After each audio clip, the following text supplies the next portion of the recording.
fantastic. This is GT racing right now. He's got traction, he's got everything outside of both of them! Maloney! Oh, he's taken Anderson! Anderson's up top here! Oh my god! Big crash! Oh my goodness, half the field's gonna get rolled! Second very close. These guys are want to make their way through the field very quickly. This is it! This is over! I can't believe this! Oh my god! God, what?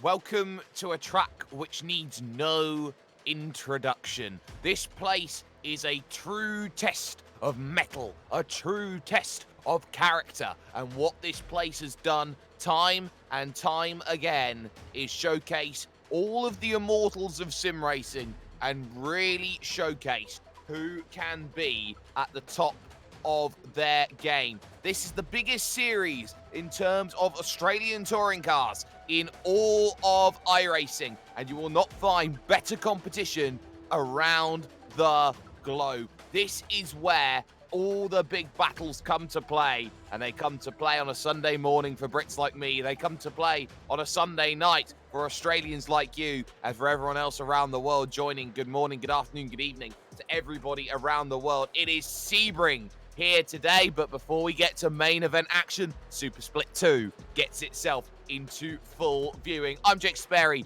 here on the iRacing Esports Network, a SimSpeed TV presentation, joined as ever by Reese Gardner, alongside me the Southpaw racer Jay Kennedy on the cameras for this one. Replay sponsored by Motum Simulations. Reese, this is all about transfer, it's all about momentum, and round 3 of the season, this is where you start gearing up for the mid part, when everything's going to be happening thick and fast when it comes to sprint style races and 250k races. This is where you start building the blocks up to have a good season. And what a tough track to start it at too. Round 3 of the season, of course, but coming into the middle part of the season, this is going to be a bit of a baptism of fire for many drivers in the field, because Sebring, an incredibly tough track, very long track as well, nearly 6 kilometers in length, and it's built off an ex-World War II Army airfield, so there's a lot of bumps, a lot of concrete. Vast majority of the racetrack you see these drivers driving around is former access roads, so it's quite an interesting circuit to come to for round 3, and you see the drivers still having a bit of trouble wheeling their cars around, so this Super Split 2 race certainly going to be a big one. It certainly is going to be big, and this track needs no introductions to all of you on the iRacing Esports Network, because, of course, just last night we saw the big IMSA Super Saturday race with John Hindhaugh and Ben Constanduras, and that was a massive, massive race in terms of what that has done for IMSA and the iRacing sphere. So no introductions necessarily needed, but have a bigger introduction, why don't we? Reese Gardner stood by with the fact file. With 2 rounds under our belt in VRS V8SCOPS, we come to one of the oldest continuously operating racetracks in the United States, Sebring International Raceway. If you take the big dusty motorsport dictionary and open it to the word bumpy, there's a picture of Sebring. It's a long and brutal lap here, a patchwork mixture of concrete and asphalt that represents a major workout for cars and drivers. Here's the thing though, instead of regular resurfacing like the majority of motor racing venues, much of the racing surface here is left under-maintained on purpose to keep it bumpy. Cracks are just filled in with new asphalt and worn lines are paved over with more concrete. That's how important bumpiness is to Sebring's character and appeal. This means that suspension setup is crucial to get the smoothest ride as you can. The track's surface, being mostly concrete, is low grip, so smoothness and care is required to look after the tyres. They get through enough abuse as it is over the bumps, and once they go, there's no bringing them back. Key turns. Well, you could say every turn here is key, but here are a few of the highlights. This track starts and ends with high-speed, unforgiving corners. Turn 1 has a wide entry where we should see passing, but it narrows dramatically on exit with an abrupt transition to curb and dirt. You can't afford to get on the throttle too early here. Turn 5 is the end of a section with harsh curbs and needs a late apex. It tightens right up. If you nail it and stay off that exit curb, you get an advantage to sling your way into the hairpin. But drivers need to be especially careful here. The braking zone is bumpy and slippery, and the specific braking point is slightly different lap to lap. Tower Turn, the 13th corner, is a place where you stand to gain or lose a lot. This turn widens at the apex, another passing opportunity, but there is a big curb waiting for you, which will unbalance the car if taken incorrectly. There's another side-by-side moment through the entire run up to Le Mans Curve, which is yet another turn where you'll see brave dives to the inside, then to finish the lap, a big draft down the Ullman Straight into the terrifying Sunset Bend. A fast and wide entry, but you're braking and turning at the same time as it tightens. It's tempting to kiss the wall right here under the bridge, but as you can see, there is a huge bump waiting there if you go too tight. Hope and pray that the trajectory is right coming out of the final turn, and you get to survive to do it all over again. With a double sprint format this weekend, we're sure to see many sends around the 17 turns of this tough racetrack. Who will be the smooth operators and who will be left rattled? Find out as we bring VRS V8SCOPS to Florida.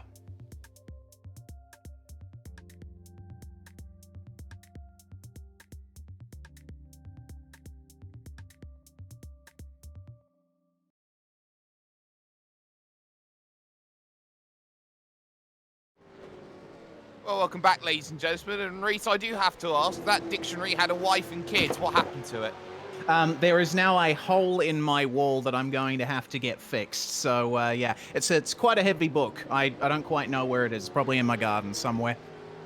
Well, it's going on an adventure, some would say, but this adventure continues for us here at Sebring. We're just 6.5 minutes away at this point in time from the start of the gridding procedure. This gridding procedure for this Super Split 2 was determined on 18 hours of pre-qualification spread over 3 days of hard graft. And let's talk about that hard graft of trying to qualify for this series, because 18 hours sounds like you've got all the time in the world to get a lap together, and effectively you do. But when you've got, 100 drivers trying to fight for 80 spaces on a grid, trying to work out if they have the capabilities of pushing it to the highest level, every single second counts. And it gets to the point where there are some people in here, Sam Blacklock, one of them, Reese, who's never been in this position before.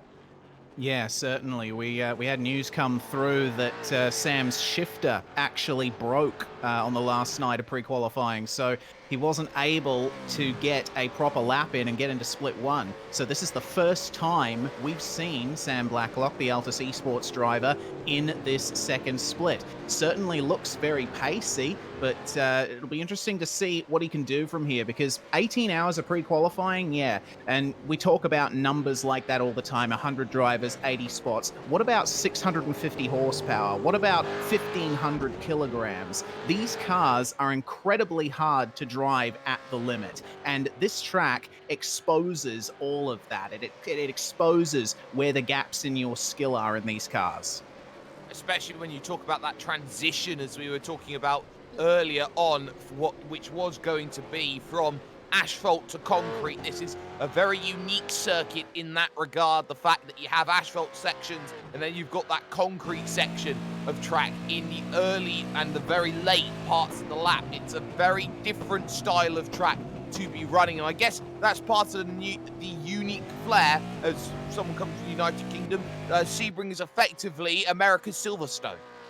Yeah, I think that's a very fair comparison to make. Sebring started life as US Army Airfield Hendricks. It was one of the places where US Air Force members learnt to fly the B-17 Flying Fortress. So it's got a lot of military history, has Sebring. It was bought after the war with the intent to turn into a civilian aircraft hub, and then a couple of people decided to come along and say, hey, this would make a really good racetrack. Let's do a Le Mans-style race. And here we are today. The track's evolved a lot over the years. It's actually a bit twistier than it used to be, but you still carry a lot of high speed down these runways. And as we look at the 111 car of Craig Jones, he's coming on to one of those runways now on the Ullman Straight. You've got to make sure you get a very good exit out of here because you've got a long draft passing the paddock on the right and down into Sunset Bend. This is one of those turns that is actually faster than it used to be. You look all the way over to the right of that concrete, the corner actually used to be a lot tighter. So a lot of speed being carried through there, and the bumps are always an element.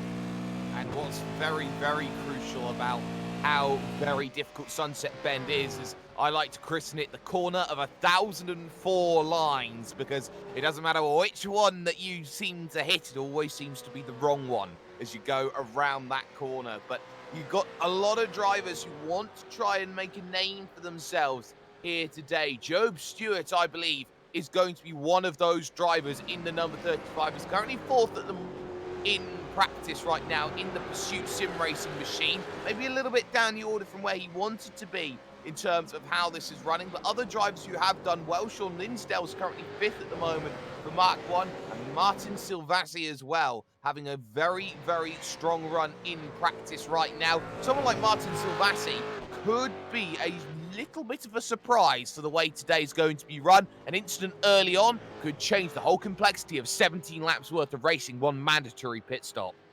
Yes, indeed. It's a 50% fuel tank restriction in Super Split 2.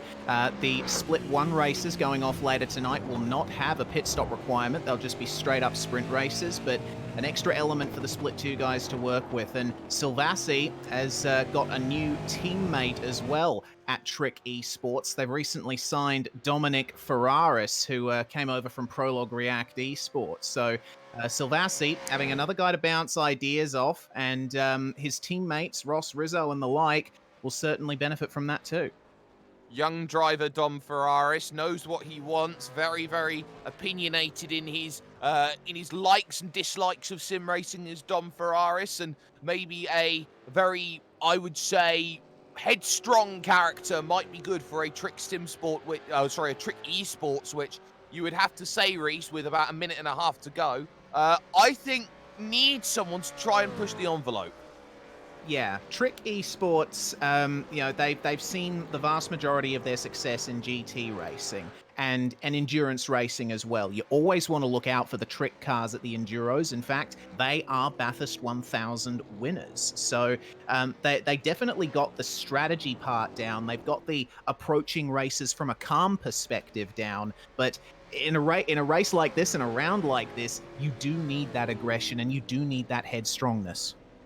Yep, and aggro is going to be important, but it has to be important in measure around a track like this. You can't go out there and attack every single corner of every single lap. This is a tough track to get right, and on paper it looks like it's a helter-skelter ride, but once you get in and you deal with the bumps and the force feedback that comes up over you, it is always going to be a very, very difficult challenge. A lot of drivers will look to want to try and get big points, and of course there is the big prize for those who do win Super Split 2. They get their Willy Wonka golden ticket, and they get their ticket to the dance, the main event of proceedings tonight, for a big win, and they can capitalize on more points than they can imagine at this point in time. Practice is all but complete then here at this wonderful Sebring circuit here in Florida, USA, and we're going to take ourselves over to the starting grid for this race, and this is how it is all going to stack up, ladies and gentlemen. On pole will be Sam Sutton. He'll have Chris Coxhead alongside him. Scott Suslowski starts third, fourth for Sam Blacklock. Jamie McKnight will go fifth for United, with Ben Christensen in sixth. Adam Blocker and Sean Linsdell are on the fourth row. Ryan O'Sullivan and Job Stewart, ninth and 10th. It's going to be Mark 1's Ian Bird starting from 11th. He shares row 6 with Christian Smart from Gone Rogue. Guy Leach and Kenneth Latter sharing row 7. Zach Hanlon, another Altus Esports driver, sharing row 8 with Kyle Stokes for Synergy Sim Racing. Daniel Ackland, Stokes' teammate, right behind him with Justin Wallace. The top 20 rounded out by Tyler Blackburn and Philip Worley. Rest of the positions of this 41-car field on your screen right now, as they will all try and push themselves through and try and get themselves up through the order, with a very, very long race coming up. We'll see how this all plays out for drivers. Sam Sutton, unfamiliar territory. Same can be said for the likes of Chris Coxhead, Scott Zalowski, Sam Blacklock. Get yourselves ready then. Strap yourself in. This is going to be 17 laps of hard-fought racing as the green flag drops and they get themselves underway. Who's got a good start? Sutton has. Blacklock's got even better right now. You can see drivers being swarmed as they go through to turn 1. Ben Christensen with a great start at the moment, up to third. And Drum's already at the back. And there is a spinner, and it's going to be very difficult to deal with. I think they've just got away with it here through into turn 1. A spinner was not what they wanted to see as they head to turn 3. Sutton is unchallenged then as they go through. Blacklock already up into second, and the fight is in the mid-pack. Yeah, fight definitely in the mid-pack. Chris Coxhead got an absolutely awful start out of that. He is now fighting back in the pack, and oh my goodness, yeah, Zachary Hanlon with a few troubles as well. Fighting very hard in the mid-pack through these opening, very twisty turns, but now they come down to the hairpin. This is where some of the first dives may start to happen. Sam Blacklock already making his way past Ben Christensen there to get himself up into second place. That was a defence there. He had to deal with Ben Christensen trying to go around the outside of him. Look at this from Sean Linsdell. Chris Coxhead's there right now trying to have this scrap, and he's going to dive down the inside. Oh, he's gone too deep. He's going to hit the United car, and he does. And both of them go off, so that was Shane McKnight who got the tap. But look at this. Linsdell getting himself through on Job Stewart, then gaining a position. Adam Blocker waiting, but you can't get it done at Tower Corner. Can you? Trying to find a way down the inside. Bit of contact, no harm, no foul there. You can see, look how hungry the next to the train is. Zalowski trying to find a way down the inside of Guy Leach here as they head through Bishop's Corner, heading towards the Le Mans section. Out on track, and there's more side-by-side. Wide in front goes Linsdell, and now he'll have to straight line it, take a slow-down penalty. Sutton away at the moment, but it's all on for fourth and back. Yeah, absolutely is. So Job Stewart, Adam Blocker, and Sean Linsdell. Linsdell takes his slowdown, but this is going to be awkward for the guys trying to run that inside line down the Ullman Straight. Look at all the positions Linsdell is losing out of this. It looks like he's just going to protect himself here from Damian Johnstone. And that's going to be all she wrote there for Sean Linsdell, as Scott Zalowski, hearing, is involved in a battle here. Oh, he certainly is, and it's with Guy Leach. He wants to try and get by. One lap score completes. They go down in on the brakes. Look behind that, though. Smart and Stokes almost running into each other right now, and Daniel Ackland down the inside will pick that one up here for turn 3. Can he get it done down the inside? Oh, yes, you bet he can, as they fight on behind as well. You can see this. Almost a bit of contact there. Linsdell trying to go at it here with Damian Johnstone there in the Gone Rogue Motorsports car. Big wiggle there from Johnstone. Safety car. Safety car is called.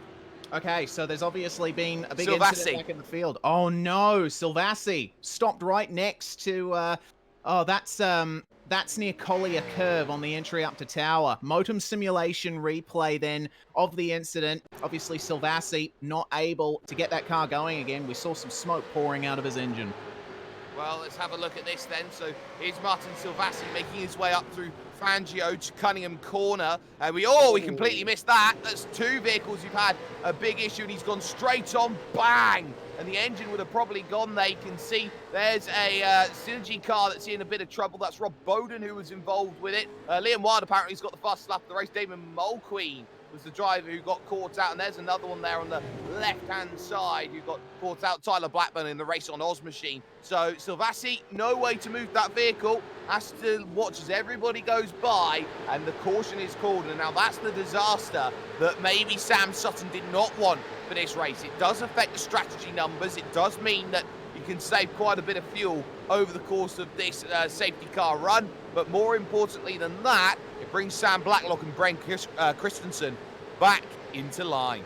It certainly does, but we've got to think about that element of the strategy as well as we see an aerial view then of that incident that's taken out Martin Silvassi.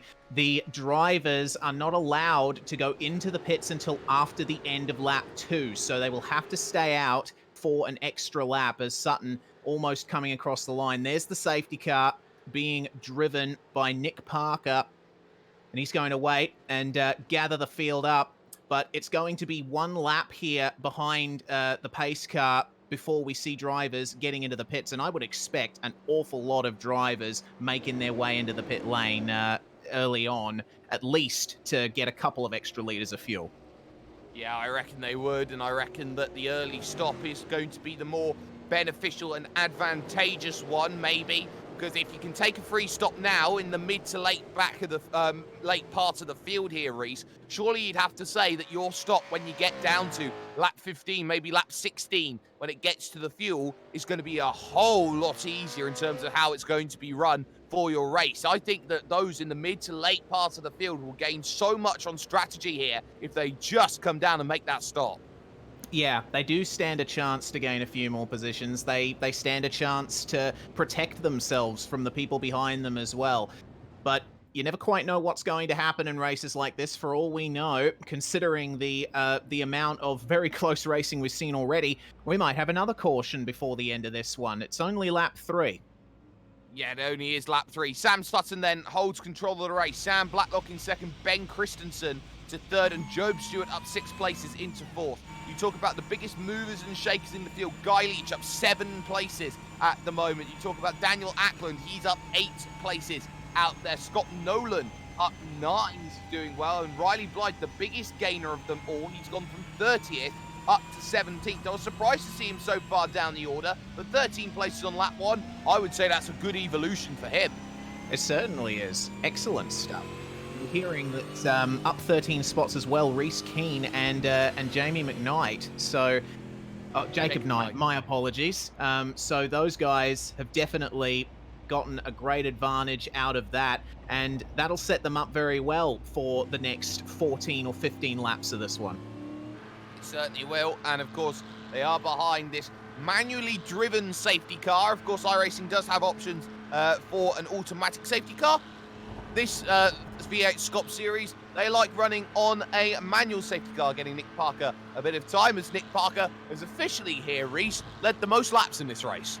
Yeah, he has at the moment, hasn't he? And who knows, he might get to lead a few more before the end of this one. But they're coming up on the Ullman Straight now.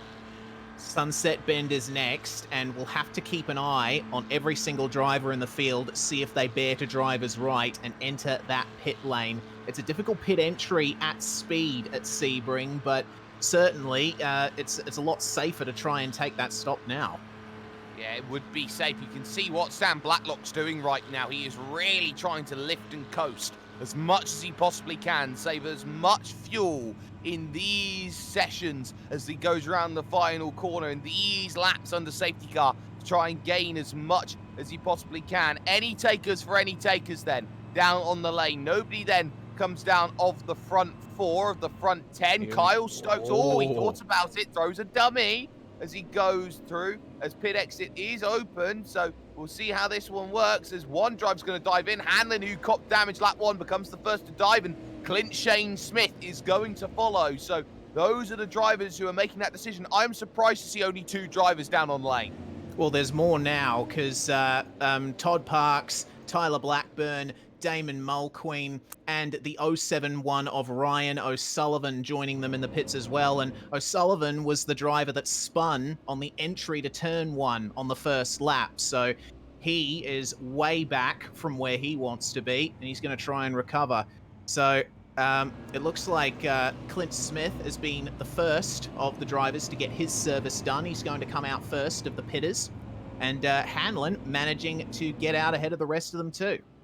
Well, that is a very short stop from Clint Shane Smith. I wonder how much fuel he's actually put into that vehicle to try and put himself into a strategy position. So we'll see how that plays out for Clint as he looks to try and get himself going further forward. But we remain under safety car for at least another 2/3 of a lap at the very least. So no real change at the front of the field, but expect someone like Ryan O'Sullivan maybe, who started today in 9th position and of course had that spin before turn 1, to maybe try and make some inroads back through the field. It's a free pit stop for those at the back.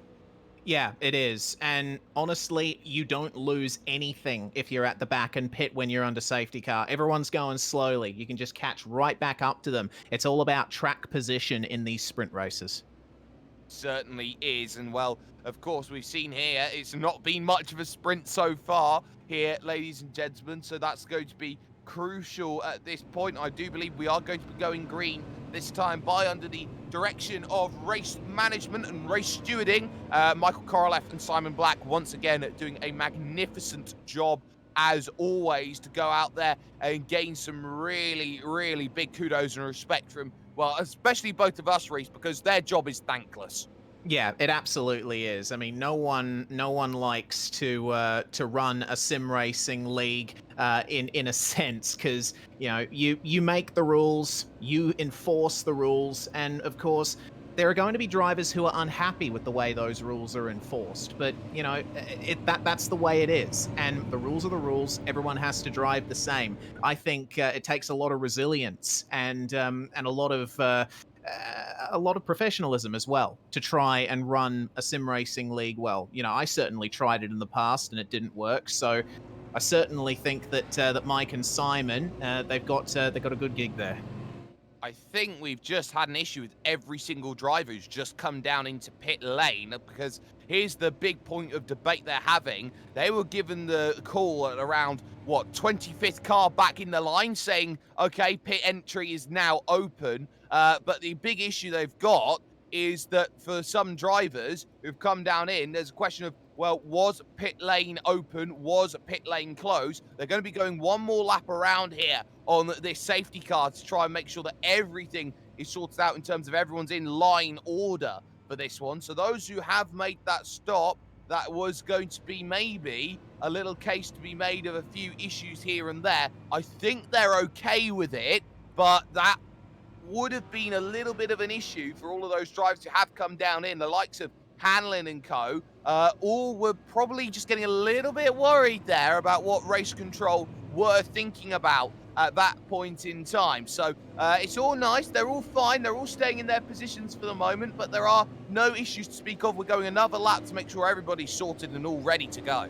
Yeah, and have a look at the amount of activity that's going on in the pit lane at the moment. A bunch of guys have come in to get some service done on lap 5 for these drivers. Adam Blocker, Guy Leach, the first to get going, but pit exit is still closed. Race control didn't open the pit exit, so they've gotten out before the call.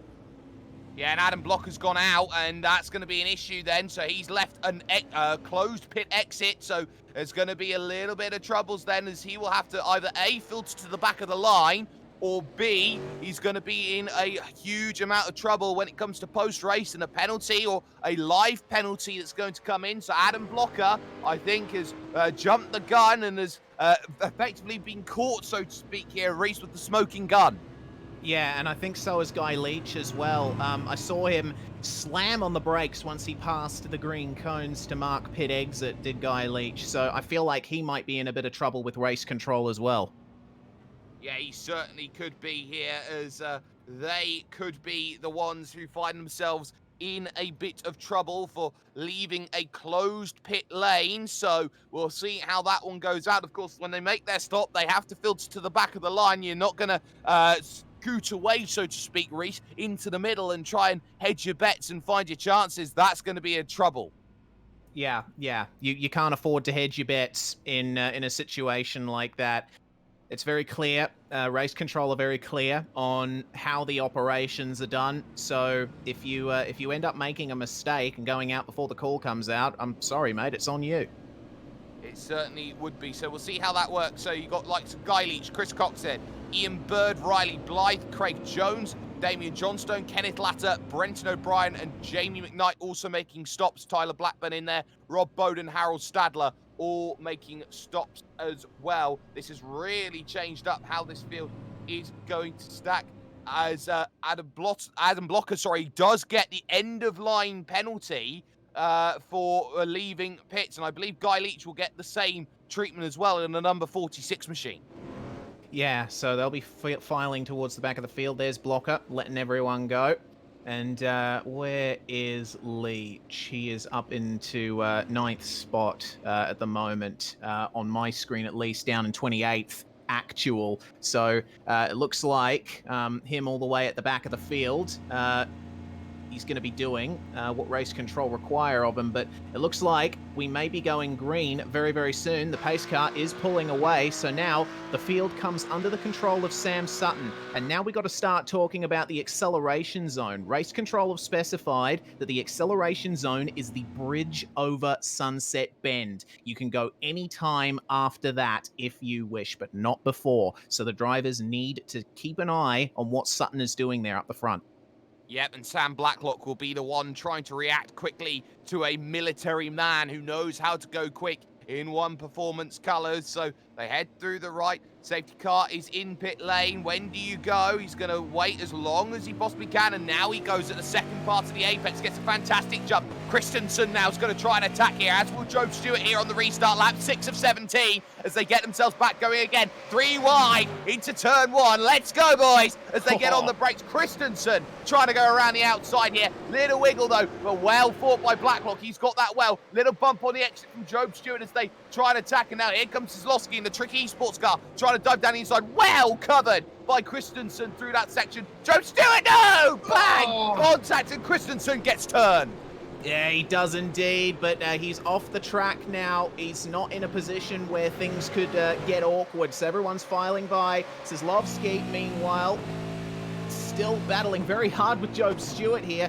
Stewart going defensive on the entry to the hairpin, and I did talk on the fact file about how difficult this braking zone is. Christian Smart struggling to get it pulled up there.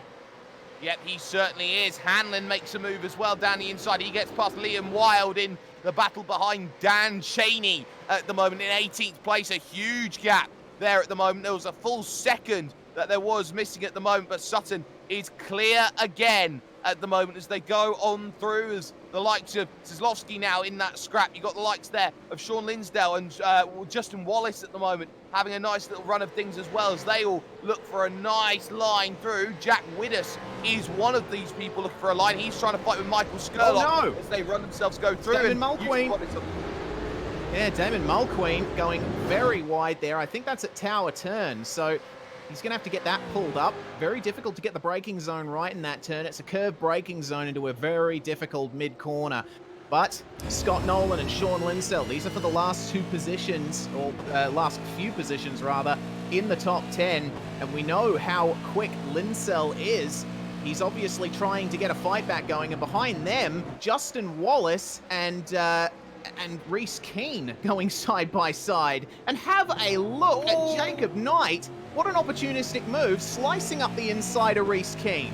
And that's a position for him. And it took a tap as well on Justin Wallace, so it was a good move. It was well made, but he very nearly turned the driver in front, so he's got to be careful about that.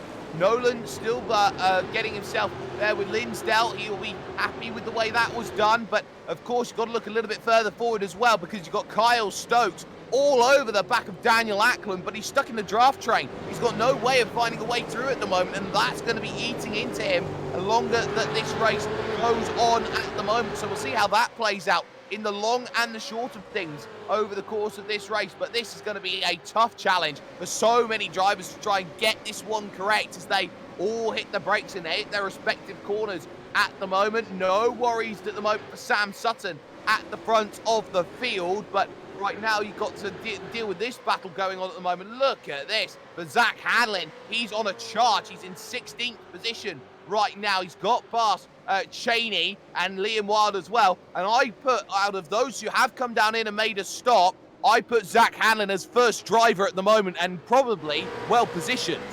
Yeah, I reckon he's really well positioned right now. He is carrying a little bit of damage still to his right front, but he's got a good turn of pace in that Altus Esports Mustang, and he's doing very well to make his way through the field right now.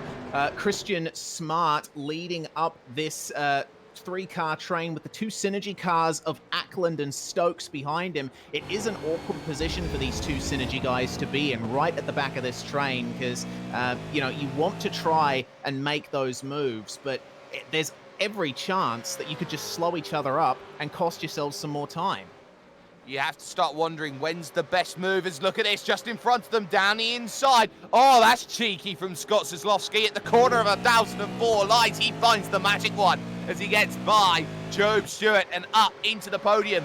He goes. Scott Zlowski doing very, very well, but he is now 2.8 seconds off of the race lead. Smart holds his position for the moment, but Kyle Stokes did come down in and make his stop on lap 8 of 17, so he will look to try and get himself out and going again here as he makes his green flag stop. Yeah, Michael Skurlock coming in as well in the number 350. And seeing another couple of cars in pits as well. Ben Christensen, actually, who we just saw have that spin earlier, is now down onto the pits. Meanwhile, we take a look at Scott Nolan, who currently sits in P7, and he is the top placed, or one of the top placed Synergy sim racing drivers right now. Daniel Ackland just up ahead of him there, and he's facing a lot of pressure from a very resurgent Sean Linsell. I reckon this guy in the number 554 Mustang, he's got to be under his bonnet right now.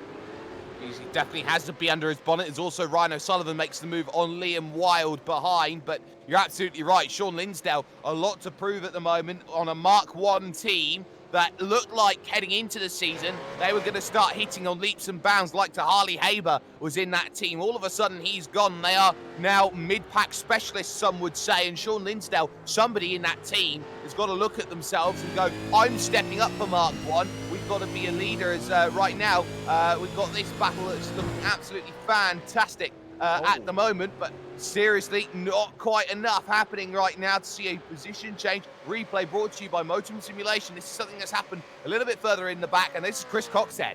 Yeah, outside the top 30 now, and this was in the run up to Tower. Has he taken a bit too much curb? He has. Getting on those two wheels, and oh my goodness, collected by the Synergy car behind as well. That was Damon Mulqueen, who, oh my goodness. And Coxhead just getting going there. I mean, poor Coxhead, I think he's not had an excellent run. It was actually Todd Parks, who was the Synergy car. Side by side. Oh, goodness me. Another view of that hit. But side by side as we go live. Yes, Job Stewart now trying to get it done on Ben Christensen, trying to get it back again as he goes around the outside. Going to stay side by side to turn 3, and it's going to be tough here. If you can hold it at 3, you can get the inside for 4, but turn 5 again, inside favouring Zlowski. But look at this, a great effort, but going to run out of road there on the outside. That's not going to work. Keep an eye on this lead battle as well. Sam Sutton got pegged in by a tenth and a bit that last time by. It's half a second between Sutton and Blacklock, a battle of Sams at the front. And Sutton has just run a little bit deep there through at the hotel hairpin, some would say, as he looks to try and get going. But look at Zlowski right now. He's trying everything to try and get back past Job Stewart, who's gone back through. And everywhere you look, there's the battle. Jacob Knight, look at what he's got to deal with Reece Keane. Yeah, well, we're still taking a look at this replay here of Zlowski and Stewart. And look, that was a very late move there by Stewart right at the very end to put himself up the inside. And we're going to get another replay then. And this is going to be Casey Mann. Oh, my goodness. It's all going off on track as we look at these replays. Oh, my goodness. Have a look at that, Sperry. Wow. Not one car around. Yeah, big Mark 1 car around there. Casey Mann going. There's a second spin as well. So Mark 1 going around, Pursuit going around, and then get a look at what happened to Jacob Knight and co. That was Kenneth Latter who had spun around. But look at what happened to Jacob Knight, because he's off already at this point as we're looking on the replay. As you can see, there's the damage, and it's not looking nice for Webb. Bring it back a little bit more as they go through. On the brakes they go. Oh, missed his braking point and bang, nosed into the wall.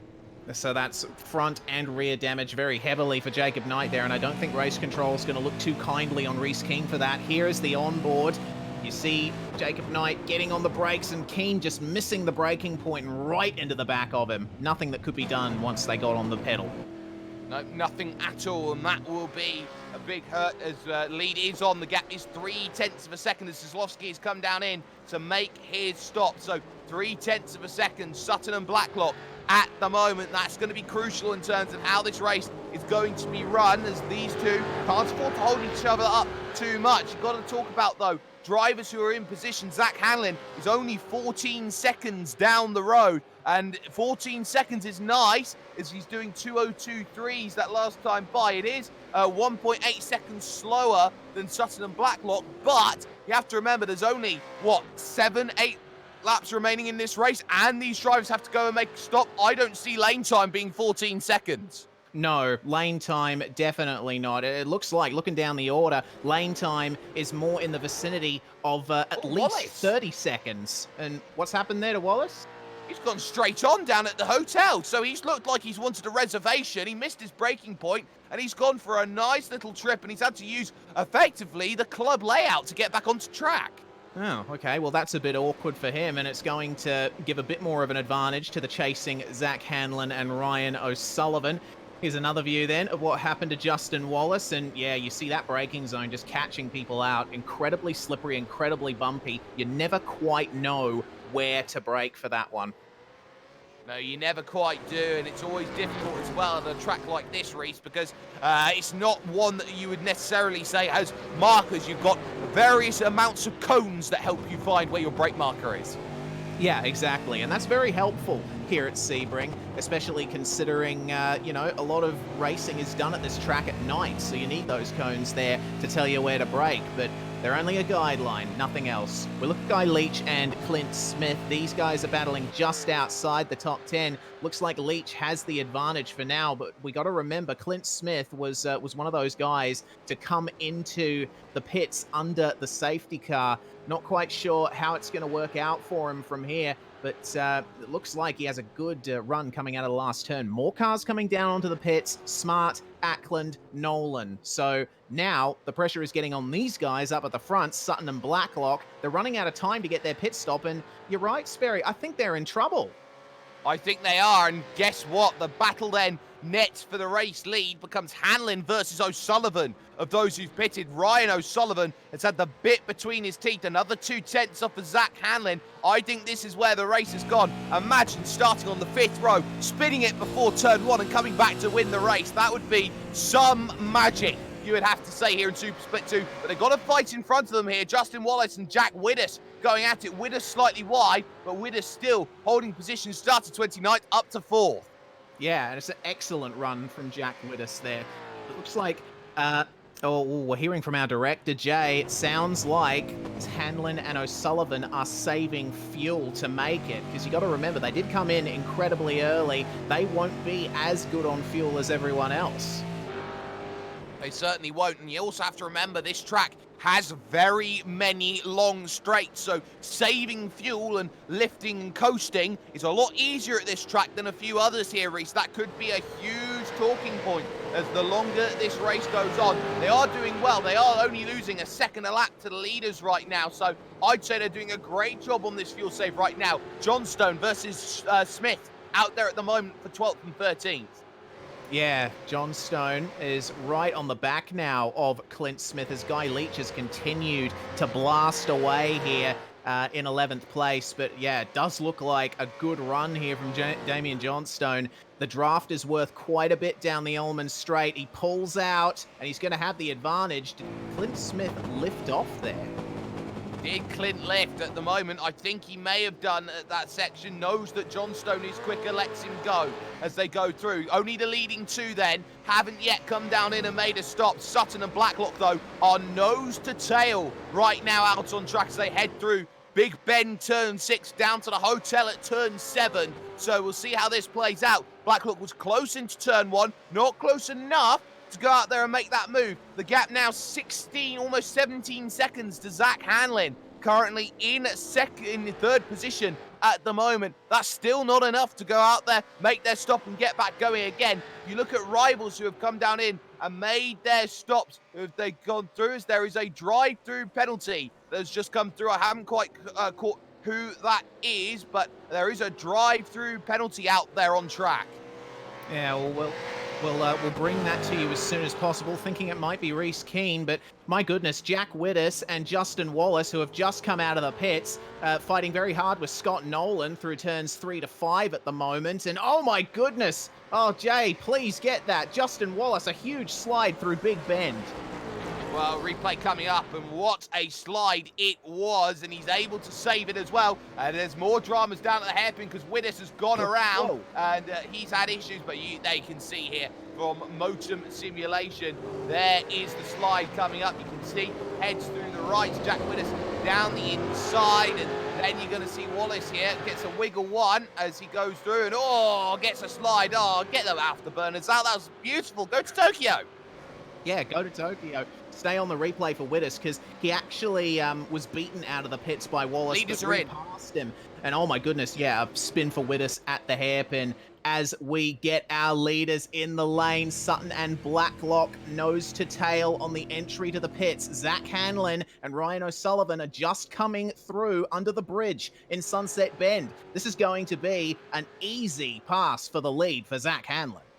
It certainly is. They're only just going to get their stop now as with what is 5 laps to go, a change as Altus take the lead, but it wasn't the one that people were expecting. Where will these drivers come out? You can see it's a long time on the lane. They leave at the same time. Sutton's going to be at least behind Jamie McKnight at this point in time, and the answer is yes, behind Jamie McKnight, and it could be trouble here because here comes Adam Blocker, remember, who got into trouble down on pit lane. No, he's not going to get past Zach Hanlon, who did, Sam Blacklock, who is behind by a little bit more than what Sutton is, as Sutton slides it hard going through turns 3 and then into 4 and 5. His race has been outdone by strategy at the moment. 5 laps to go. Hanlon has just got to survive the gauntlet right now, but this is the issue they've got. All these drivers in front of Sutton and Blacklock have to save fuel to make it to the end. Question is, do they have enough in the last 5 laps to make it? Yeah, and if they have to save, how much time is it going to cost them? And we are going to correct ourselves on a detail earlier. It was Job Stewart who received the most recent drive-through from race control, and that was for the incident earlier with Ben Christensen that we caught on camera. But Zach Hanlon and Ryan O'Sullivan doing high 202s, low 203s up at the front at the moment as we take a look at Harold Stadler and Casey Mann, who we saw have quite a few adventures around the circuit. Casey is the only car on track that hasn't pitted yet, and God knows he needs to. Look at that front end.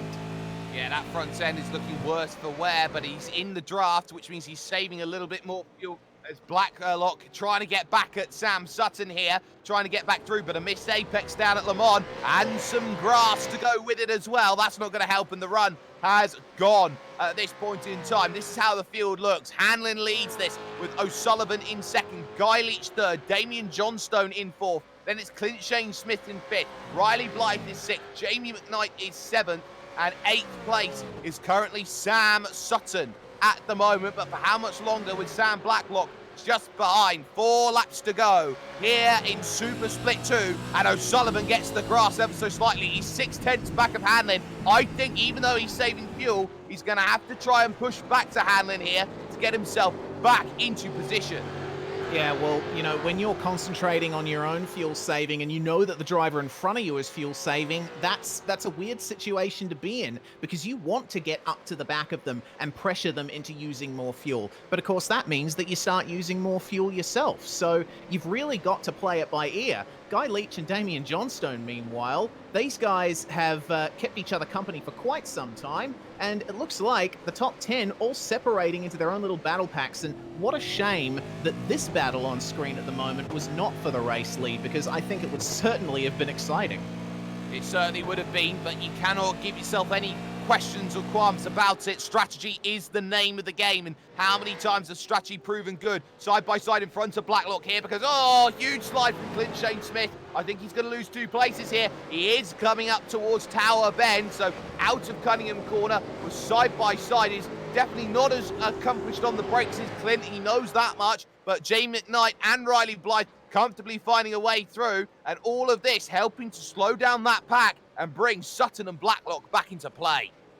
Riley Blythe now into the top 5 as a result of that, and what a run it is from a 30th place starting position. Oh my goodness, there we go. I said we'd see a move down the inside there, and have a look. Is it successful for Sam Blacklock, don't know. though? He does not have the draft. He's completely stuck there on the inside. Sutton is going to have the run for the cars in front of him, but Blacklock has a tiny bit of overlap here coming into Sunset Bend. Is he going to try and keep it to the inside? They make contact. Sutton goes a little bit wide, but he gathers it up amazingly, and that's the position for Blacklock. Sutton not happy, though. You see those flashing headlights. Oh, he certainly isn't, but now look at this. Clint Shane Smith will be next on the train to get by, and they're going to breeze through into turn number 1, and that is how you get the move done if you're Sam Blacklock. Will there be a send now at turn 3? This might just have to be defended here. Sutton will remember that, but no chance as they go through, as Sam Sutton has done very well to just keep us cool at that point in time as they go through. Yeah, 8/9 of a second now for Zach Hanlon at the front of this field. 3 laps to go. He's just got to keep the pace going. 2:03 flats are good enough to win this race outright for them. And look at this. Here comes Sutton straight back down the inside as Blythe runs slightly wide. And look at this. They're going to trade some paint there as they go through. And Sutton, I think, has got this back through Fangio. Yeah, well, unfortunately, he's got another braking zone to deal with up here. He's going to go preemptively defensive, maybe? No, Blacklock showing the nose once again. Oh my goodness, McKnight going side by side there with Riley Blythe just up ahead too. So now this is a 4-car pack. Sutton gets a bit of a slide on. That's not going to help him. He's going to try and get up inside there. No, he's gone too deep. Around he goes. He's going to collect McKnight just about. That's Sutton's night done. Oh, it's such a shame as well. He was running so well, and he's going to try and get himself going. He stalled the vehicle, trying to get it back going again. So that really is more hurt for him, stalling the car as he looks to try and get himself going again. You can see how far he is now. He's behind Jack Widdus, of all people, as he's effectively pretty much donezo in terms of how this is going to be run. Hanlon, though's got no worries. He leads this one, and now he's over a second clear with the way that he's been saving fuel. Ryan O'Sullivan has to be way more egregious with 2 laps to go. It's crucial, but there's still that worry. Is the fuel number still going to be good for Zach Hanlon and co? A 2:02.5 would suggest, hey, actually, he's pretty fine. Yeah, I'd say he's fine from here too, but who knows? We might see him crawling on the last lap. There's still battles going on down there in the field. Sutton now down in 26th position after being the favorite to win this one. So that's a big, big shame for him. And oh my goodness, a move there for, potentially, for Christian Smart. No chance getting by Kyle Stokes there. Not at turn 1, not with that line, not at this time of day, as he has Daniel Ackland behind, and in front of both of them is Harold Stadler, who's trying to hold on to 12th place. And look at this, for a defensive job at the moment. Stadler looking every which way like he needs to be really in his mirror. Stokes gets a great run through Big Bend, opens it up and says, you know what, I'll let you have it, says Harold, as they go through. Will he lose a second position? Look at that from Smart. In fact, he'll lose all of them. Yeah, I think Stadler at the moment, just recognizing that the cars behind him were much quicker. Oh, Leach is in the wall! Stadler is on old tires. Oh no! Guy Leach! And he was in 3rd. So now he's going way down the field. It looks like he's just had a brakes issue, or maybe something technical, because that car did not stop, and Guy Leach straight into the tyres, and his race is over with 2 laps to go, as he will try and desperately reverse, get everything connected back up again, and get back going. Yeah, you can see right there, no brakes at all, and bam! That was a huge hit into the wall. That probably would have totaled the car in many circumstances, but that's a big shame there for Guy Leach. Sam Blacklock, meanwhile, he's managed to make his way up into 3rd in the midst of all of this. Much faster pace than the guys around him. He got very aggressively by McKnight and then by Blythe. And, of course, with Guy Leach having that incident and Damian Johnstone falling behind as well, Blacklock is in a good position here for a podium as the final lap begins. Well, the white flag's there. He was 2 seconds quicker than the leader. He just did a 2-minute lap time, a 2-minute .2, 5 seconds quicker than Damian Johnstone, who is really struggling here on the fuel in 4th place.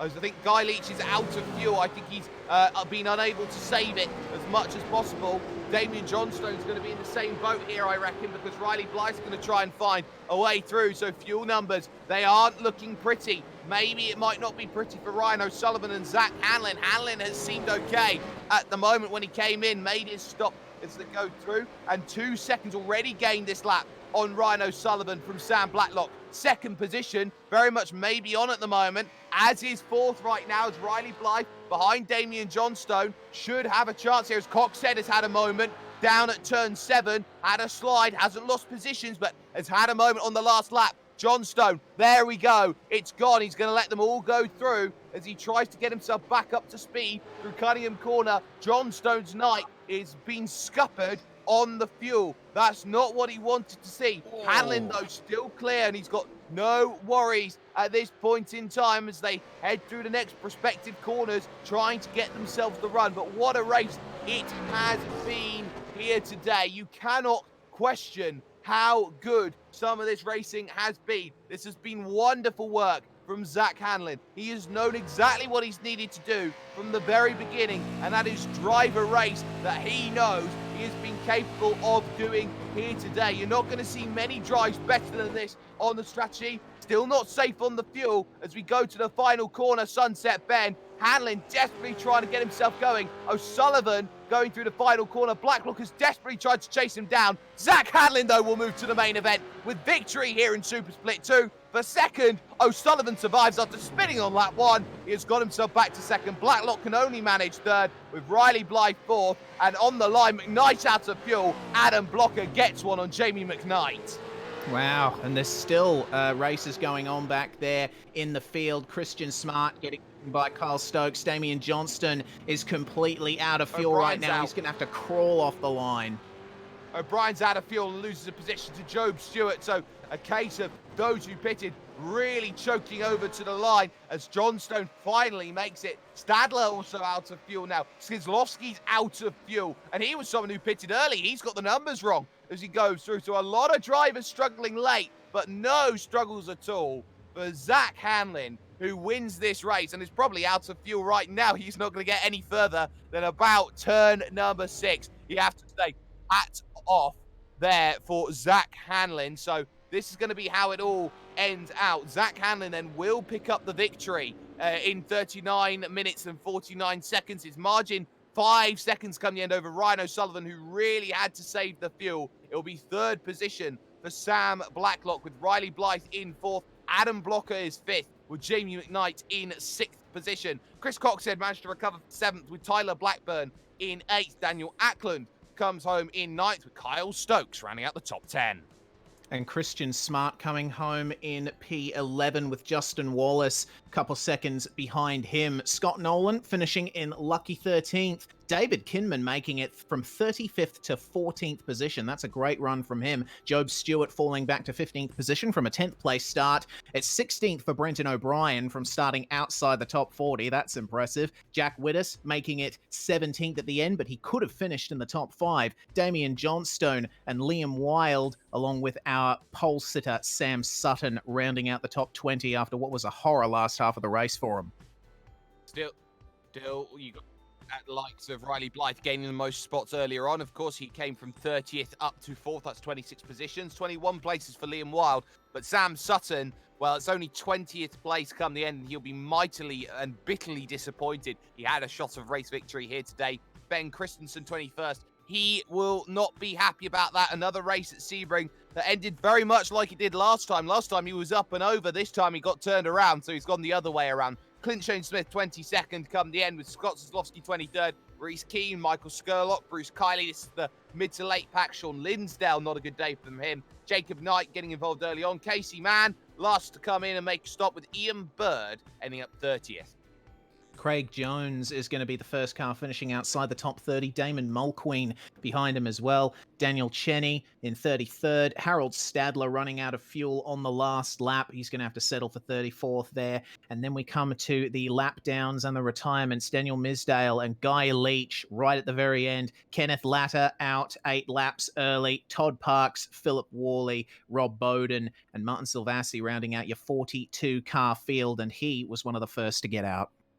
Certainly was, but do not go anywhere, ladies and gentlemen. This race is far from finished in terms of proceedings for tonight, because we've got the main event coming up and 2 more races that will be very important to watch. You are watching, of course, V8SCOPS from Sebring here, round 3 of the 2020 championship.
My God! Oh my God! Yes! Let's go! Yes!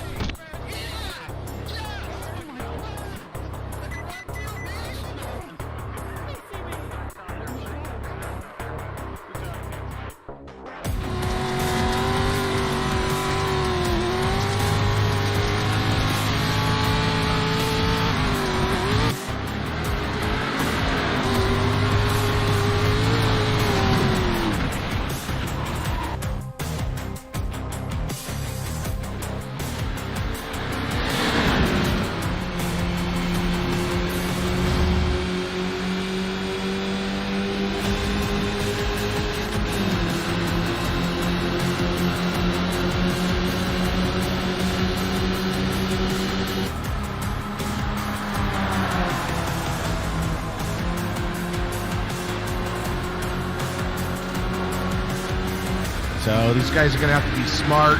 Those guys in front of them are racing their own race, but it's getting tight. I think Nathan Lewis he's got to be pretty cool. He's going to send it right on the inside, and he's going to take that position.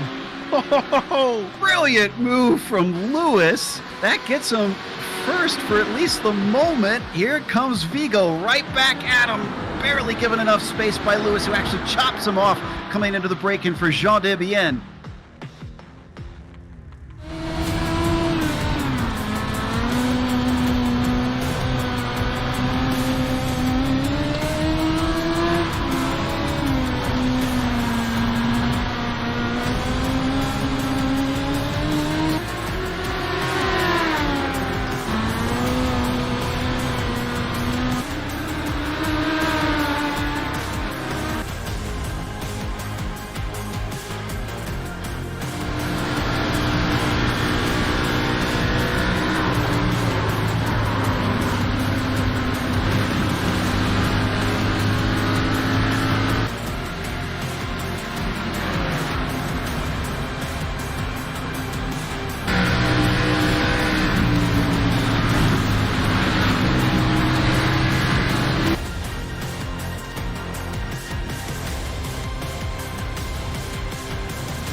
sometimes getting in that 1 second's good. Ericsson having to defend right now. Here comes Verstappen at the oak tree, trying to get it done. He's not got it on the exit now, and he's scuffing himself a little bit. He's trying to really defend now against Giassi here. Goes to the outside, wing mirrors clip as they go through. Oh, it's door to door. It's fantastic stuff here in Virginia. Giassi's going to have to try and work hard for this one. And look at that, more contact between the Dutchman and the Brazilian as they come over to the next right-hander. Can he hold it on the inside? He'll try to. Verstappen gives him a car length, but gets sent out to the outside on the exit. Sauer Taylor, you want in on this as well. Verstappen got the reward for trying to battle too hard. Did I say?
The iRacing Sports Network. Pace car down and in. It is Keegan Leahy's field to control as we say, let's go racing from Homestead. Round 3 of the 2020 Cup Series is green, and we're already blocking to turn 1 as Alfala tries to keep Luza behind him.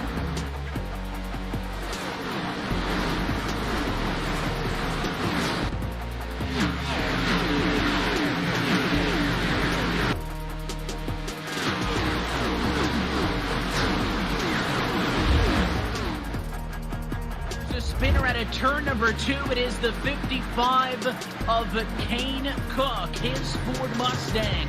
Wrong way around at a turn 2. And it looks like that this may have been a bit of calamity. It looks like at least 3 or 4 cars got a piece of the contact. Ryan Luza's poking the nose up the inside of the 83 as they come off of turn 4, but can't quite get there. Is Ryan Luza. Bobby Zielinski able to just hold on. Let's try 1 and 2 this time. Go up to the point, a little bit of a slide from Bobby on the turn in. That's going to make him nose to nose, push it up the racetrack. Goes the 83 as Ryan Luza starts to nose ahead. They're still even as they work down the back. I mean, he parked it on his left rear quarter panel on the front straightaway, and they just about doored each other off of turn number 2. This is the fight for the race lead. Will it be a pass for the race win? Luza on the inside, yes sir, lap 105. Final time at a turn 4, and for the 13th time in his career, Luza a winner in the Coca-Cola iRacing Series. He gets it done tonight at Homestead.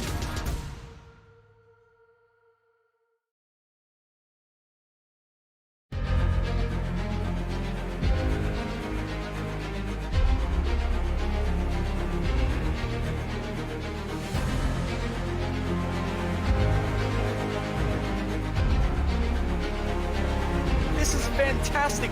This is GT racing right now. He's got traction. He's got rid of the outside of both of them. Maloney. Oh, he's taking Anderson. Anderson's up top. Oh my God. Oh, big crash. Oh my goodness. Half the field's going to get rolled. Second very close. These guys I want to make their way through the field very quickly. Oh, there we go. Oh no. That's massive. This is it. This is over. I can't believe this. Oh my God. God, what?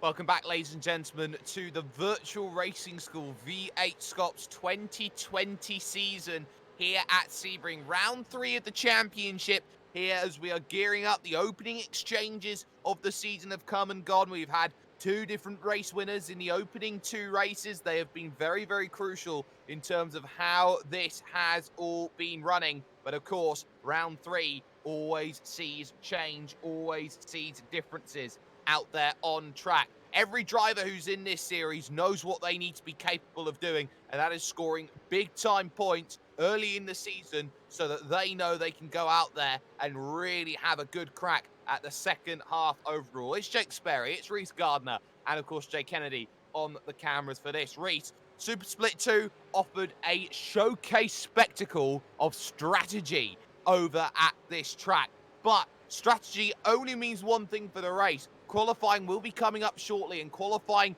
does mean a lot, especially when the teams requested a little bit of extra time for qualifying here at Sebring today. It was granted by management of the league, of the series, and of course they're very, very happy to listen to team managers and the requests that they have, and as such, we've got an extra 10 minutes of qualifying. It's 30 minutes long.